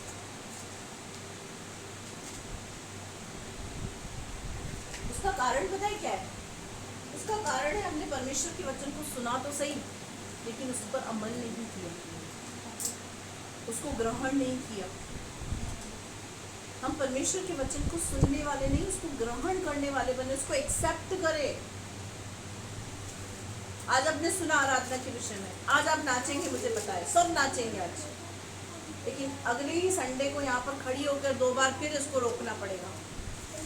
क्षमा चाहती हूँ, मैं बीच में रोक रही हूँ, पर पीछे वाले नाच नहीं रहे, आगे वाली औरतें मुझे देख रही हैं। मेरे प्रियो, दाऊद से सीखे। दाऊद क्या बोल रहा है? कि मैं अपने यहोवा परमेश्वर के सामने नाचा और भी ज्यादा तुच्छ होकर नाचूंगा। यानी जितना मैं अपने आप को उसके सामने छोटा कर सकता हूँ, कर सकती हूँ, मैं करूंगी। हालेलुया। और क्या बोल रहा है आप देखना आगे, और मैं इससे भी अधिक तुच्छ बनूंगा, इससे भी अधिक तुच्छ बनूंगा और नीचे हो जाऊंगा। तेरे को जलन होगी मेरे को देख के, मैं और तेरे को जलाऊंगा। जलती रहे मेरे प्रियो। जो आपसे जल रहे हैं वो कौन है? जल कुकड़े। कौन है जो जलते हैं ना? मैं तो उनको यही बोलता हूँ, ये तो जल कुकड़ा है। जलने वालों को छोड़ दो, आप उनकी परवाह ना करें। जो आपको देख रहा है, हंस रहा है, हंसने दो, हंसने दो, लेकिन आप प्रभु के सम्मुख नाचें। अपनी शर्म को अपने जीवन से दूर करें, अपने अंदर से प्रार्थना के प्रति, आराधना के प्रति हेजिटेशन को, शर्म को निकालें, क्योंकि प्रभु ऐसा चाहता है। आगे, और अपनी दृष्टि में नीच ठहरूंगा, और जिन दासियों की तूने चर्चा की, वे भी मेरा आदर मान करेंगी। क्या बोल रहा है? जिन दासियों के विषय में तू मुझे बोल रही है ना कि दासियां तेरे बारे में क्या सोचेंगी, कि हमारा राजा ऐसे नाच रहा है, हमारा स्वामी ऐसा नाच रहा है। दाऊद क्या बोल रहा है? एक समय आएगा कि मेरा परमेश्वर इन्हीं से मुझे आदर दिलवाएगा। हालेलुया। जो आपका निरादर कर रहे हैं ना, जो आप पे हंस रहे हैं ना, उनको हंसने दो। अगर आप प्रभु की आराधना करने वाले, आत्मा और सच्चाई के साथ एक सच्चे भक्त की तरह उसकी आराधना करने वाले आराधक है ना, तो आपके हंसने वाले आपका आदर मान करेंगे। हालेलुया। अब क्या हुआ पढ़ना? और शाऊल की बेटी मीकल के मरने के दिन तक तब कोई संतान न हुई। बांझ हो गई मीकल, बांझ। उसके बांझ होने का कारण पता है क्या था? उसके बांझ होने का कारण था दाऊद की खिल्ली उड़ाने। जो लोग आप खिल्ली उड़ा रहे हैं ना आज मेरे प्रियो, उससे आप मत निपटें। आपको उनको उत्तर देने की जरूरत नहीं है, आपको उनको कुछ भी कहने की जरूरत नहीं है। हमको जरूरत नहीं है हम किसी को जवाब दें। आप सिर्फ आत्मा और सच्चाई के साथ प्रभु के भक्त बनकर उसकी आराधना करें, प्रार्थना में लौलीन रहें, वचन को पढ़े, उसके अनुसार अपने जीवन को जिए, बाकी और सब चीजों को ना देखें। समय का महत्व समझें, समय पर आना शुरू करें, आराधना के अंदर अपनी उपस्थिति को दर्ज करें और प्रभु की आराधना आत्मा और सच्चाई के साथ करें। हालेलुया। अपने जीवन के अंदर सच्चाई को रखकर आत्मा के साथ परमेश्वर की उपस्थिति में नाचें। जब आप प्रभु की उपस्थिति में नाचते हैं ना, उस समय सोचा करो कि मैं अपने यीशु के लिए नाच रहा हूँ। हैप्पी सिस्टर बोल रही है मैं इसलिए नाच रहा हूँ, आशीष भैया बोल रहे हैं मैं इसलिए नाच रही हूँ, नहीं, मैं यीशु यहाँ मौजूद है इसीलिए नाच रहा हूँ। हालेलुया। हम क्यों नाच रहे हैं? प्रभु के लिए। हम प्रभु के लिए नाच रहे हैं तो खुल के नाचें। एक और आयत पढ़ेंगे, भजन संहिता 119 का 164 पढ़ेंगे। 2 आयतें पढ़कर मैं अपने कथन को यहीं विराम दूंगी। भजन संहिता 119 का 164। तेरे धर्ममय नियमों के कारण मैं प्रतिदिन 7 बार तेरी स्तुति करता हूँ। क्या लिखा हुआ है? तेरे धर्ममय नियमों के कारण, यानी तेरे धर्म शास्त्र के कारण, तेरे बनाए हुए सुंदर से नियमों के कारण मैं प्रतिदिन 7 बार तेरी स्तुति करता हूँ। हमारे साथ उल्टा है। दाऊद एक दिन में 7 बार स्तुति कर रहा है परमेश्वर के भवन में जाकर, और हम 7 दिन में 1 बार। दाऊद कितनी बार कर रहा है? एक दिन में 7 बार। और हम कैसे करते हैं? 7 दिन में 1 बार, वो भी कैसी? आधी अधूरी। कोई 10:15, कोई 10:30, कोई 11:45, कोई 11, कोई 11:15, और कुछ तो शायद लास्ट में प्रार्थना कराने ही आएंगे। दाऊद बादशाह के कैरेक्टर को, उसके जीवन को देखे। उसके जीवन में बहुत दुख था। दाऊद एक योद्धा था। उसके जीवन के अंदर बहुत से युद्ध थे, बहुत सी तकलीफें थी, बहुत सी परेशानी थी। पौलुस और सिलास बंधनों के अंदर आराधना कर सकते हैं, दाऊद अपनी तकलीफों में आराधना कर सकता है, नाच कूद सकता है, तो आप नहीं कर सकते। पौलुस और सिलास की आराधना और प्रार्थना के द्वारा केवल उनके ही नहीं, कैदियों के बंधन भी टूट गए, तो क्या आपके नहीं टूटेंगे? इस रेशो को याद रखें। दाऊद कब करता था आराधना? एक दिन में 7 बार प्रभु के भवन में जाकर आराधना करता था। और हम इतवारी लाल, हम कौन है? इतवारी लाल, वो भी आधे इतवारी लाल, कुछ सब नहीं, कुछ कौन है? आधे इतवारी लाल। रविवार को भी 2.5 घंटे के समय में से सिर्फ 1.5 घंटा आएंगे, 1 घंटा आराम से जाएंगे। फिर क्यों ऐसा मत करो। एक वचन और पढ़ेंगे, भजन संहिता 81 का 10, 81 का 10।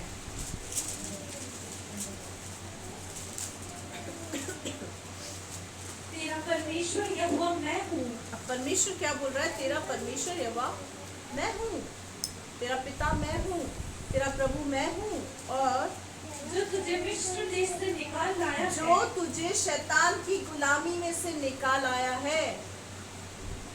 कितनों को निकाला है शैतान की गुलामी से परमेश्वर ने? सबको। यहाँ जितने बैठे हैं, परमेश्वर कह रहा है मैं तेरा परमेश्वर हूँ और मैं तुझे शैतान की गुलामी में से निकाल कर आया हूँ। तो अब क्या करना है गुलामी में से निकलने के बाद? तू अपना मुंह पसार, तू अपना मुंह पसार और मैं उसे भर दूंगा, मैं उसे भर दूंगा। यानी अपना मुंह खोल। किसके लिए? तेरी मेरी करने के लिए, गाली देने के लिए, तेरी तो मेरी तो इसकी तो फलाना तो ढिंगड़ा तो, ये करने के लिए। क्या बोल रहा है परमेश्वर? मैं तेरा परमेश्वर यहोवा हूँ, तुझे मैं शैतान की गुलामी में से निकाल कर लाया हूँ। और क्यों निकाल कर लाया हूँ? अब तुझे क्या करना है? अपना मुंह पसार, तो मैं उसको भर दूंगा। मुंह खोलने की जरूरत है।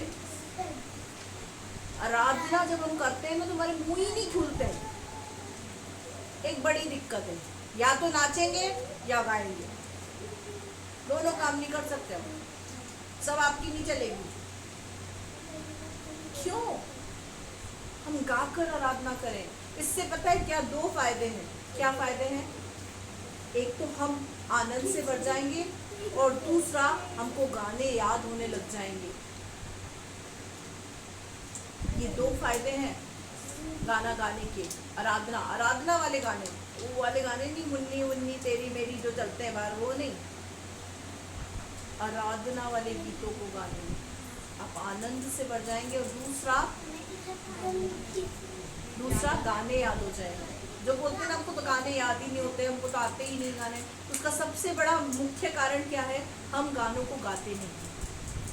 आज के बाद हम आराधना कैसी करेंगे? खुलकर, नाचकर, खुलकर, गाते हुए। प्रार्थना कैसे करेंगे? लाउडली। वचन कैसे पढ़ेंगे? लाउडली। आप इस चीज को करके देखें मेरे प्रियो। जब भी आप वचन खोलेंगे और मन में पढ़ेंगे ना, ये नींद ही आ जाएगी। जो लोग बोलते हैं ना बाइबल पढ़ते टाइम हमें नींद आती है, उसका सबसे महत्वपूर्ण कारण है गुनगुन गुनगुन गुनगुन करना। तेज लाउडली बोले।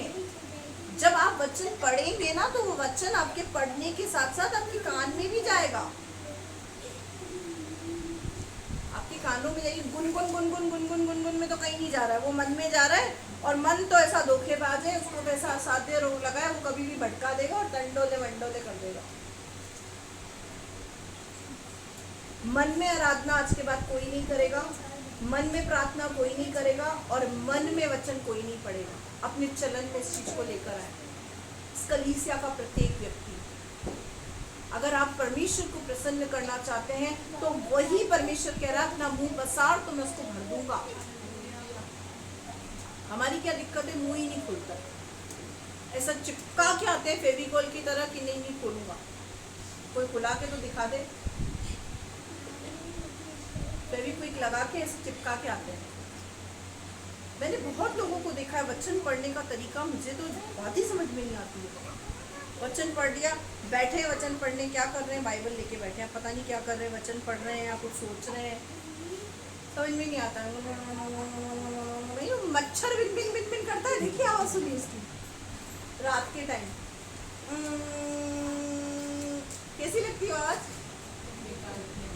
गंदी लगती है ना बहुत। ऐसा लगता है उठ के ऑल आउट जलाए, बेड से उसको पकड़ के मारे, पंखा जलाए, बस उसको हटाए अपनी कान के इधर से। तो जब आप इसे मच्छरों जैसे करते होंगे, खुदा को कैसा लगता होगा? उस समय क्या लगता होगा? अरे मच्छर मच्छर, ये तो आ गया मच्छर। फिर उसको भी आपकी जिंदगी को सुधारने के लिए ऑल आउट लगाने पड़ते हैं। क्या करना पड़ता है? गुड नाइट लगानी पड़ती है, ऑल आउट लगाने पड़ते हैं। वो भी बैट लेके करंट मारने खड़ा हो जाता है आपको। मुंह पसार खोलो अपना। अधिकार रखकर अगर उसका इस्तेमाल ना करें तो मूर्ख कौन? अधिकार देने वाला या अधिकार लेने वाला? लेने वाला। जुबान दी है ना, लड़ने में तो ऐसी जुबान चलती कैंची की तरह cut cut cut cut cut cut cut cut cut मुंहते ही जाएंगे। सामने वाले को बोलना पड़ता है अरे शांत हो जा, बस कर भाई, बस कर। और जब प्रार्थना की बारी है, आराधना की बारी है, वचन पढ़ने की बारी है तो मच्छर गुनगुन गुनगुन गुनगुन। आज के बाद ये भय वाला मच्छरों वाला सीन खत्म करना है। क्यों? क्योंकि परमेश्वर ने कहा है मैं तुम्हारा परमेश्वर हूँ, तुम्हें गुलामी में से इसीलिए छुड़ाकर लेकर आया हूँ ताकि तुम्हारी आवाज शैतान सुने और तुम्हारे जीवन से भाग जाए। जब ये मन मन में करते रहते ना, शैतान बोलता है बढ़िया है, बहुत बढ़िया मसीह है, बहुत अच्छा विश्वासी, प्रसन्न हूँ मैं इससे, बहुत खुश हूँ। मेरे प्रियो, आप जो कर रहे हैं ना वो बोले। मैं यहाँ खड़ी हूँ, मेरी वॉइस क्लियर ना हो, आप कुछ समझ पाएंगे? कितने आएंगे नेक्स्ट संडे मुझे बताओ। मैं भी यहाँ खड़ी हूँ, कैसे मन में पड़ूंगा, कैसा लगेगा? अच्छा लगेगा? पसंद आएगा? आराधना करने के लिए यहाँ पे खड़ी हो जाए ऐसे वो गाती जाए गाती जाए गाती जाए गाती जाए, एक दो तो ढेर ही हो जाएंगे, वहीं सो जाएंगे खड़े खड़े, खड़े खड़े ही सो जाएंगे। मेरे प्रियो, जब आपको अच्छा नहीं लगता जो व्यक्ति यहाँ पर ऐसा खड़े होके कर रहा है, तो खुदा को कैसे अच्छा लग रहा होगा, इसको सोचें। ये मैं आखिरी बार यहाँ से इस बात को बोल रही हूँ। आज जिसने इस बात को अमल कर लिया, यकीन माने उस व्यक्ति के बंधन ना टूटे, तो मुझसे कह देना। हम लोग जब यहाँ से कर रहे हैं, मैं बहुत धीरे आवाज में प्रचार करूँ, आपको पसंद आएगा? आएगा क्या? बिना माइक के इतनी तेज आवाज में प्रचार करती हूँ कि पीछे तक सुनाई दे। मेरी आवाज भले ही खुल गई है, प्रचार कर करके बुलंद हो गई मेरी आवाज, लेकिन उससे मेरे को कोई फर्क नहीं पड़ता। लेकिन परमेश्वर का वचन कहता है, मानो बोलो तो ऐसा बोलो मानो परमेश्वर का वचन बोल रहे हो। परमेश्वर ऐसे बोलेगा, ऐसे बुलाएगा,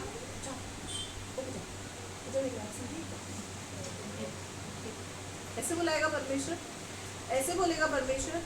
परमेश्वर जब इजराइलियों पे प्रकट होता था, इजराइलियों को बोलता था, इजराइली डर जाते थे। बहुत पावरफुल है उसकी आवाज, तो डर जाते थे। वो पावर, हमारी आवाज हमारे अधिकार में होनी चाहिए, लड़ने के लिए नहीं। फिर बता रही हूँ, पता चले शाम को कौन आ जाए, आपने क्या सिखा दिया आप सुबह सुबह, ये तो ऐसी बुलंद आवाज में लड़ रहा है, लड़ रही है। लड़ने के लिए नहीं, वचन पढ़ने के लिए, आराधना के लिए और प्रार्थना के लिए अपनी आवाज को बुलंद करें। जब जब लगे ना मुझे शर्म आ रही है, उस समय क्या करना है? क्या करना है उस समय? इस वचन को स्मरण करना है। परमेश्वर ने क्या कहा? मैं तेरा परमेश्वर हूँ, तुझे गुलामी में से मैं इसलिए निकाल कर आया हूँ कि तू अपना मुंह पसार और मैं उसको बढ़ा दूंगा। अब क्या करना है? मुंह पसारना है। अपने घर के रिश्तेदार नहीं पसारे, उसको एक टल्ली मारना। मुखल मुखल क्या आराधना कर, आवाज नहीं आ रही मेरे को तेरी। तेरे प्रियो, एक दूसरे को सिखाएं और समझाएं। और सीखने वाला जो व्यक्ति ना बोले मेरे को मत सिखाओ, मेरे को बहुत आता है, आप तो पहले सीख लो। एक दूसरे को सिखाते चले। आज के बाद ये 3 काम कैसे करने? बुलंद आवाज में। हालेलुया। प्रार्थना करने में भी बड़ा बहुत दिक्कत है। तो प्रार्थना चल रही होती, इतनी धीरे प्रार्थना करते हैं, तो बैठा हुआ व्यक्ति होता है वैसे उठा, आमीन तो नहीं बोल दिया, आमीन तो नहीं बोल दिया। वो बेचारा इतना सख्ते में आ जाता है, कश्मकश में आ जाता है। कहाँ प्रार्थना चल रही, कहाँ हालेलुया बोलूं, कहाँ आमीन बोलूं, कहाँ प्रेज द लॉर्ड बोलूं, समझ में नहीं आता। वो बेचारा ये सोचता है कि चलो बोल देते हैं बीच में, क्या उसको थोड़ा उत्साहित तो करना पड़ेगा। तो प्रार्थना में कई बार तो ये नहीं पता चलता प्रार्थना करने वाला सो तो नहीं गया। मेरे प्रिय हो, आप इस बात को समझो। इतनी धीरे प्रार्थना करते हैं कि कौन यूं घुसा घुसा के देने पड़ते हैं, आमीन तो नहीं बोलते। कई बार फास्टिंग प्रेयर के अंदर मुझे हैप्पी से पूछना पड़ता है, हैप्पी कर रही है? बंद हो गई, बोले नहीं भाभी कर रही कर रही। कई बार मुझे हैप्पी से पूछना पड़ता है, उसको बोलना पड़ता है हैप्पी आवाज आ रही है? हाँ भाभी थोड़ी अटक अटक के आ रही है, धीरे धीरे आ रही, पर आ रही है। ब्लूटूथ में भी आवाज नहीं आती है, इतनी धीरे प्रार्थना करता है कि मेरे कान में नहीं जा रही है। खुदा कैसे सुन रहा होगा? खुदा बोलेंगे मच्छर आ गए, बिन आ गए। मेरे प्रियो, अपना मुंह पसारो, खुदा उसको भरने को तैयार है। कैसे भरेगा वो? आपको आराधना के गीत याद नहीं होते, याद होने लग जाएंगे। आपको प्रार्थना करना नहीं आती, आने लग जाएगी। आपको वचन पढ़ना नहीं आता, आपकी हिंदी क्लियर नहीं है, हिंदी क्लियर हो जाएगी आपकी। जब आप तेज पढ़ेंगे ना, उसका ये परिणाम होगा। भरने का मतलब क्या है? किससे भरेगा? प्रभु किससे भरेगा? अपनी सामर्थ्य से भरेगा। आपको गाने याद होने लग जाएंगे, आपको वचन याद होने लग जाएंगे, वचन कहाँ लिखा है आपको वो याद होने लग जाएगा। ये फायदा होगा। और प्रार्थना आपको नहीं आती ना, आप प्रार्थनावादी योद्धा बन जाएंगे। हालेलुया। मेरे प्रियो, हम प्रार्थना किसके सामने करते हैं? खुदा के सामने। अगर कोई आप पे हंस रहा है तो उसको हंसने दो, उसका न्याय परमेश्वर करेगा। हम आराधना किसके सामने कर रहे हैं? परमेश्वर के सामने। कोई हंस रहा है तो उसको हंसने दो, उसका न्याय कौन करेगा? परमेश्वर। आप वचन अगर पढ़ रहे हैं जोर जोर से, तो अगर आपका बैठा हुआ पास में व्यक्ति हंस रहा है तो उसका न्याय कौन करेगा? परमेश्वर। और आज के बाद मैं समझती हूँ कि आपके ऊपर कोई हंसने वाला रहेगा ही नहीं, क्योंकि सब डर गए मीकल का जो रिजल्ट देखकर। मीकल अपनी जिंदगी भर बांझ बनी रही, श्रापित हो गई दाऊद के ऊपर हंसने की वजह से। आपके घर के लोग जो अज्ञानी है वो आपको देख के हंस रहे हैं, तो उनसे दूरी बनाकर आप प्रार्थना करें, पर एक लाउडली आवाज के अंदर, ठीक है। एक बात और यहाँ से बता के मैं अपने कथन को विराम दूंगी। आपने कभी वो देखे ओझा और भूत सिद्धि करने वाले, उनकी कुछ लैंग्वेज आपको समझ में आती है? ये जो तंत्र मंत्र पढ़ते हैं और भूत सिद्धि करते हैं, ओझा होते हैं, क्या करते हैं? आहुति उठाते जाएंगे, गड़म गड़म गुड़म गुड़म करके डालते जाएंगे, सामने वाले खुद पल्ले नहीं पड़ता, वो तो गुड़म गुड़म उसकी चलती रहती है। तो मेरे प्रियो मसीहों की, विश्वासियों की यही खासियत है कि हम ओझा और भूत सिद्धि करने वाले नहीं, जो गुड़म गुड़म वाले, हम तो धड़ाम धुड़ुम वाले। हम कौन है? प्रार्थना ऐसी करते हैं कि धड़ाम धुड़ुम हो जाते हैं। पौलुस और सिलास के लिए और उस समय पतरस और यूहन्ना के लिए लोग क्या बोलते थे? आ गए ये जगत को उल्टा पुल्टा करने वाले लोग। हम कौन है? जगत को उल्टा पुल्टा कर देने वाले लोग हैं। जहाँ बारिश नहीं होती ऐसी दुआ करते बारिश हो जाती है, जहाँ हो रही होती है ऐसी दुआ करते बंद हो जाती है। तो कौन हो गए हम? जगत को उल्टा पुल्टा करने वाले लोग। तो हम कौन है? बुड़म बुड़म वाले नहीं, धड़ाम धुड़ुम वाले। कौन है? अपने पड़ोसी से बोलो धड़ाम धुड़ुम वाले हम। हमारी आवाज में वो पावर होनी चाहिए, पावर। जब हम प्रार्थना करें ना तो विश्वासी अभिषेक से बढ़ जाना चाहिए। हालेलुया। ऐसी प्रार्थना करो कि सामने वाला बोलता ही जाए आमेन, हालेलुया, प्रेज द लॉर्ड। ऐसा होता है? होता है अपनी फास्टिंग प्रेयर में। कब होता है? जब आप प्रार्थना कर रहे होते हैं। तब क्यों होता है आमीन, हालेलुया? क्योंकि एनर्जी लेवल अगर तुम्हारा डाउन होगा ना तो सामने वाला तो वैसे ही ठोस हो जाएगा। जब हम प्रार्थना कर रहे हैं ना, एनर्जी लेवल के साथ करें। आपकी एनर्जी को देखकर सामने वाले की ना जो फुग्गा फूस गया है ना, उसमें भी हवा भर जानी चाहिए। क्या हम समझे इस बात को? मैंने समय अधिक इसलिए लिया है क्योंकि हर रविवार को लेट आने वाले, आराधना न करने वाले, प्रार्थना धीरे करने वाले, वचन को गुड़ गुड़ गुड़ गुड़ कर करके पढ़ने वाले, इन लोगों से बहुत ही ज़्यादा मैं डिस्टर्ब हो गई थी, इसलिए मैंने समय आज थोड़ा ज़्यादा लिया। अब क्या करेंगे हम? प्रैक्टिकल प्रैक्टिस करेंगे। आज हमारी प्रैक्टिस होगी। क्या होगी? यहाँ कौन खड़ा है? दिख रहा है आपको? महसूस हो रहा है? महसूस हो रहा है प्रभु आपके बीच में है? किसके सम्मुख नाच रहे हैं? प्रभु यीशु के सम्मुख, वाचा के संदूक के सम्मुख। तो कैसे नाचना है? आनंद से भरकर, दाऊद की तरह बेसुध होकर। बेसुध का मतलब नहीं कपड़े उतार दो। बेसुध होने का मतलब क्या है? कोई मुझे देखे या ना देखे, मैं तो नाचूंगा। भले लगे एक दो टल्ले उसको, पड़ोसी को नहीं नाच रहा है, टल्लों से ही सुधर जाएगा कि उसको भी नाचना। जिसको नाचना नहीं आए नाचो। नहीं आ रहा तो प्रभु तो कह रहा है ना, पसार में भर दूंगा। तू हाथ तो हिला, तू पैर तो चला, भरना मेरा काम है। नहीं आ रहा नाचने वाले। शादी में तो ऐसा गजब का नाचते लोग, आवे जावे नहीं फिर भी नाच ना आवे, आंगन टेढ़ा।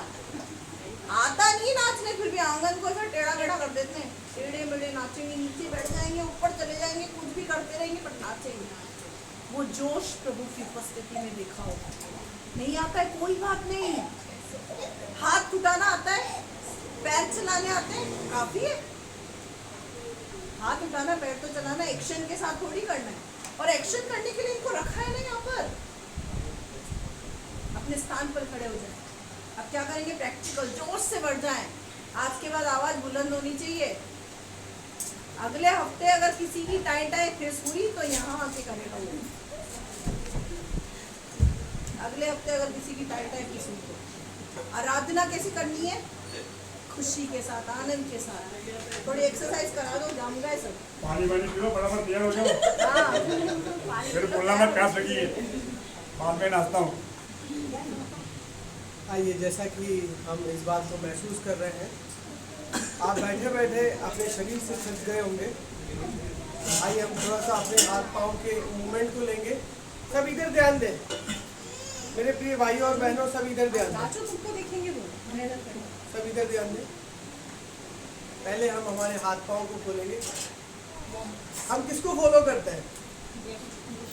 प्रभु यीशु मसीह को। आइए हम पहले फॉलो बनाएंगे। एफ बनाए, एफ बनाए।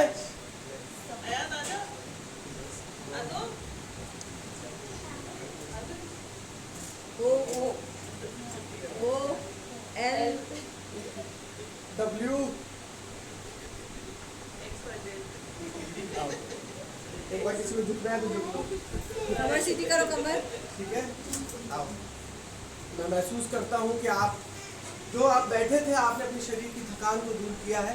आइए हम अब आराधना में जाएंगे। अब किसी के मैं चेहरे पे देख रहा हूँ, हर एक के चेहरे पे रौनक दिख रही है, सुस्ती और आलस नहीं दिख रहा है। आइए हम आगे आराधना में जाएंगे।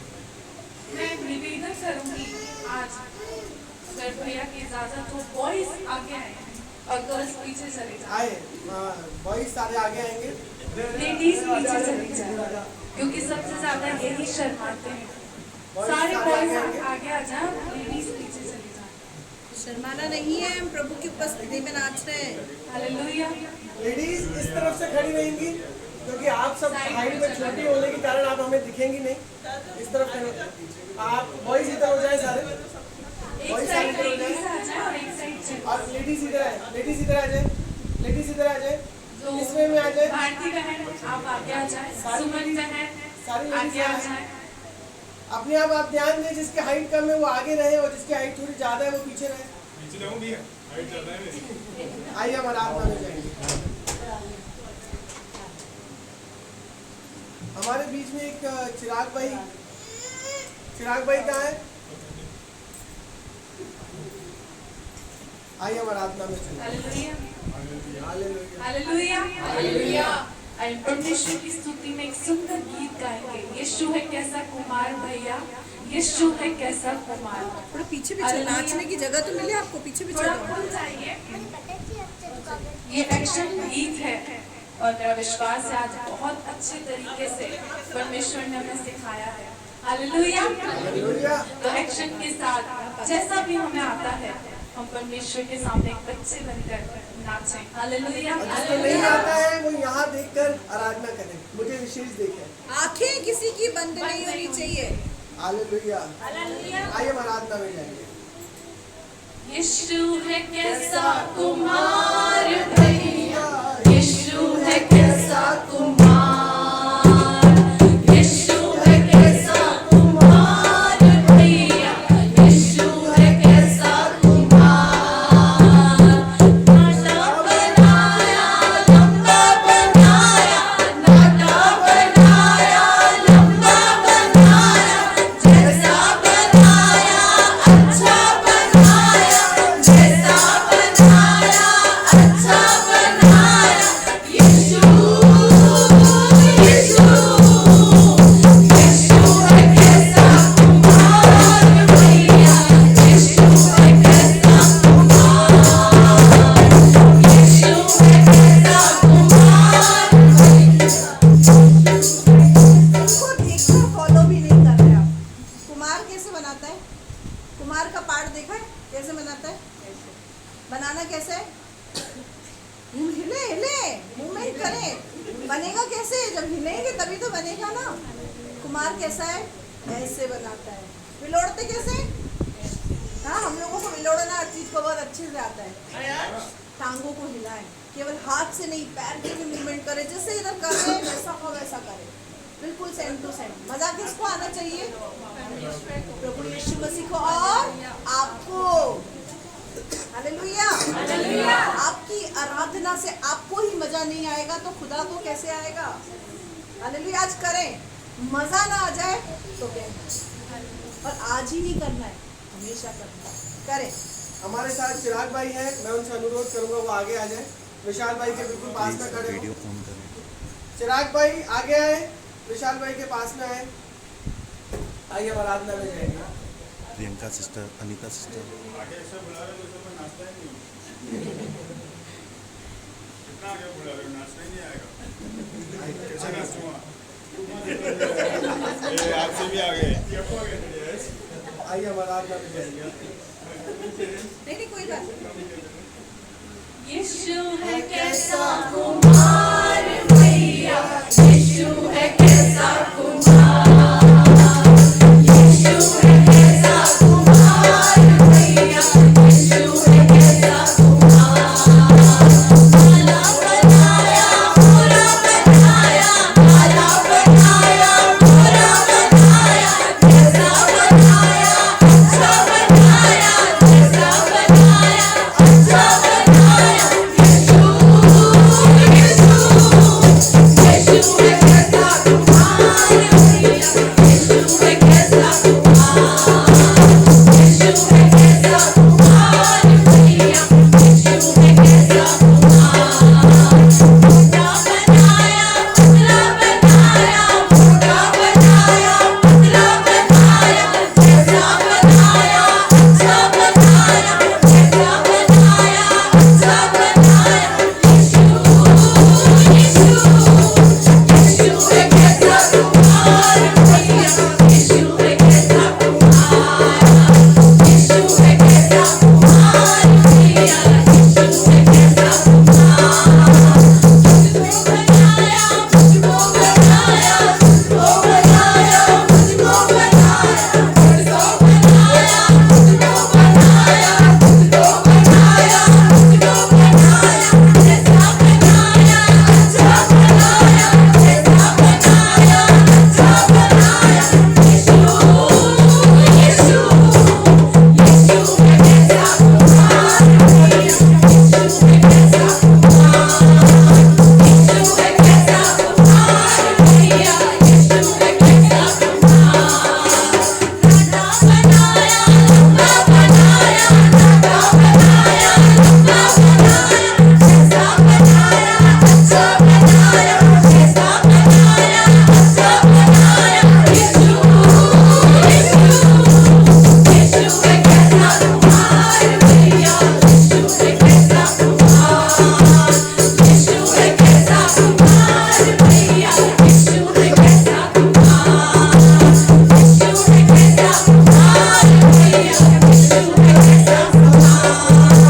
यीशु है कैसा कुमार मैया, यीशु है कैसा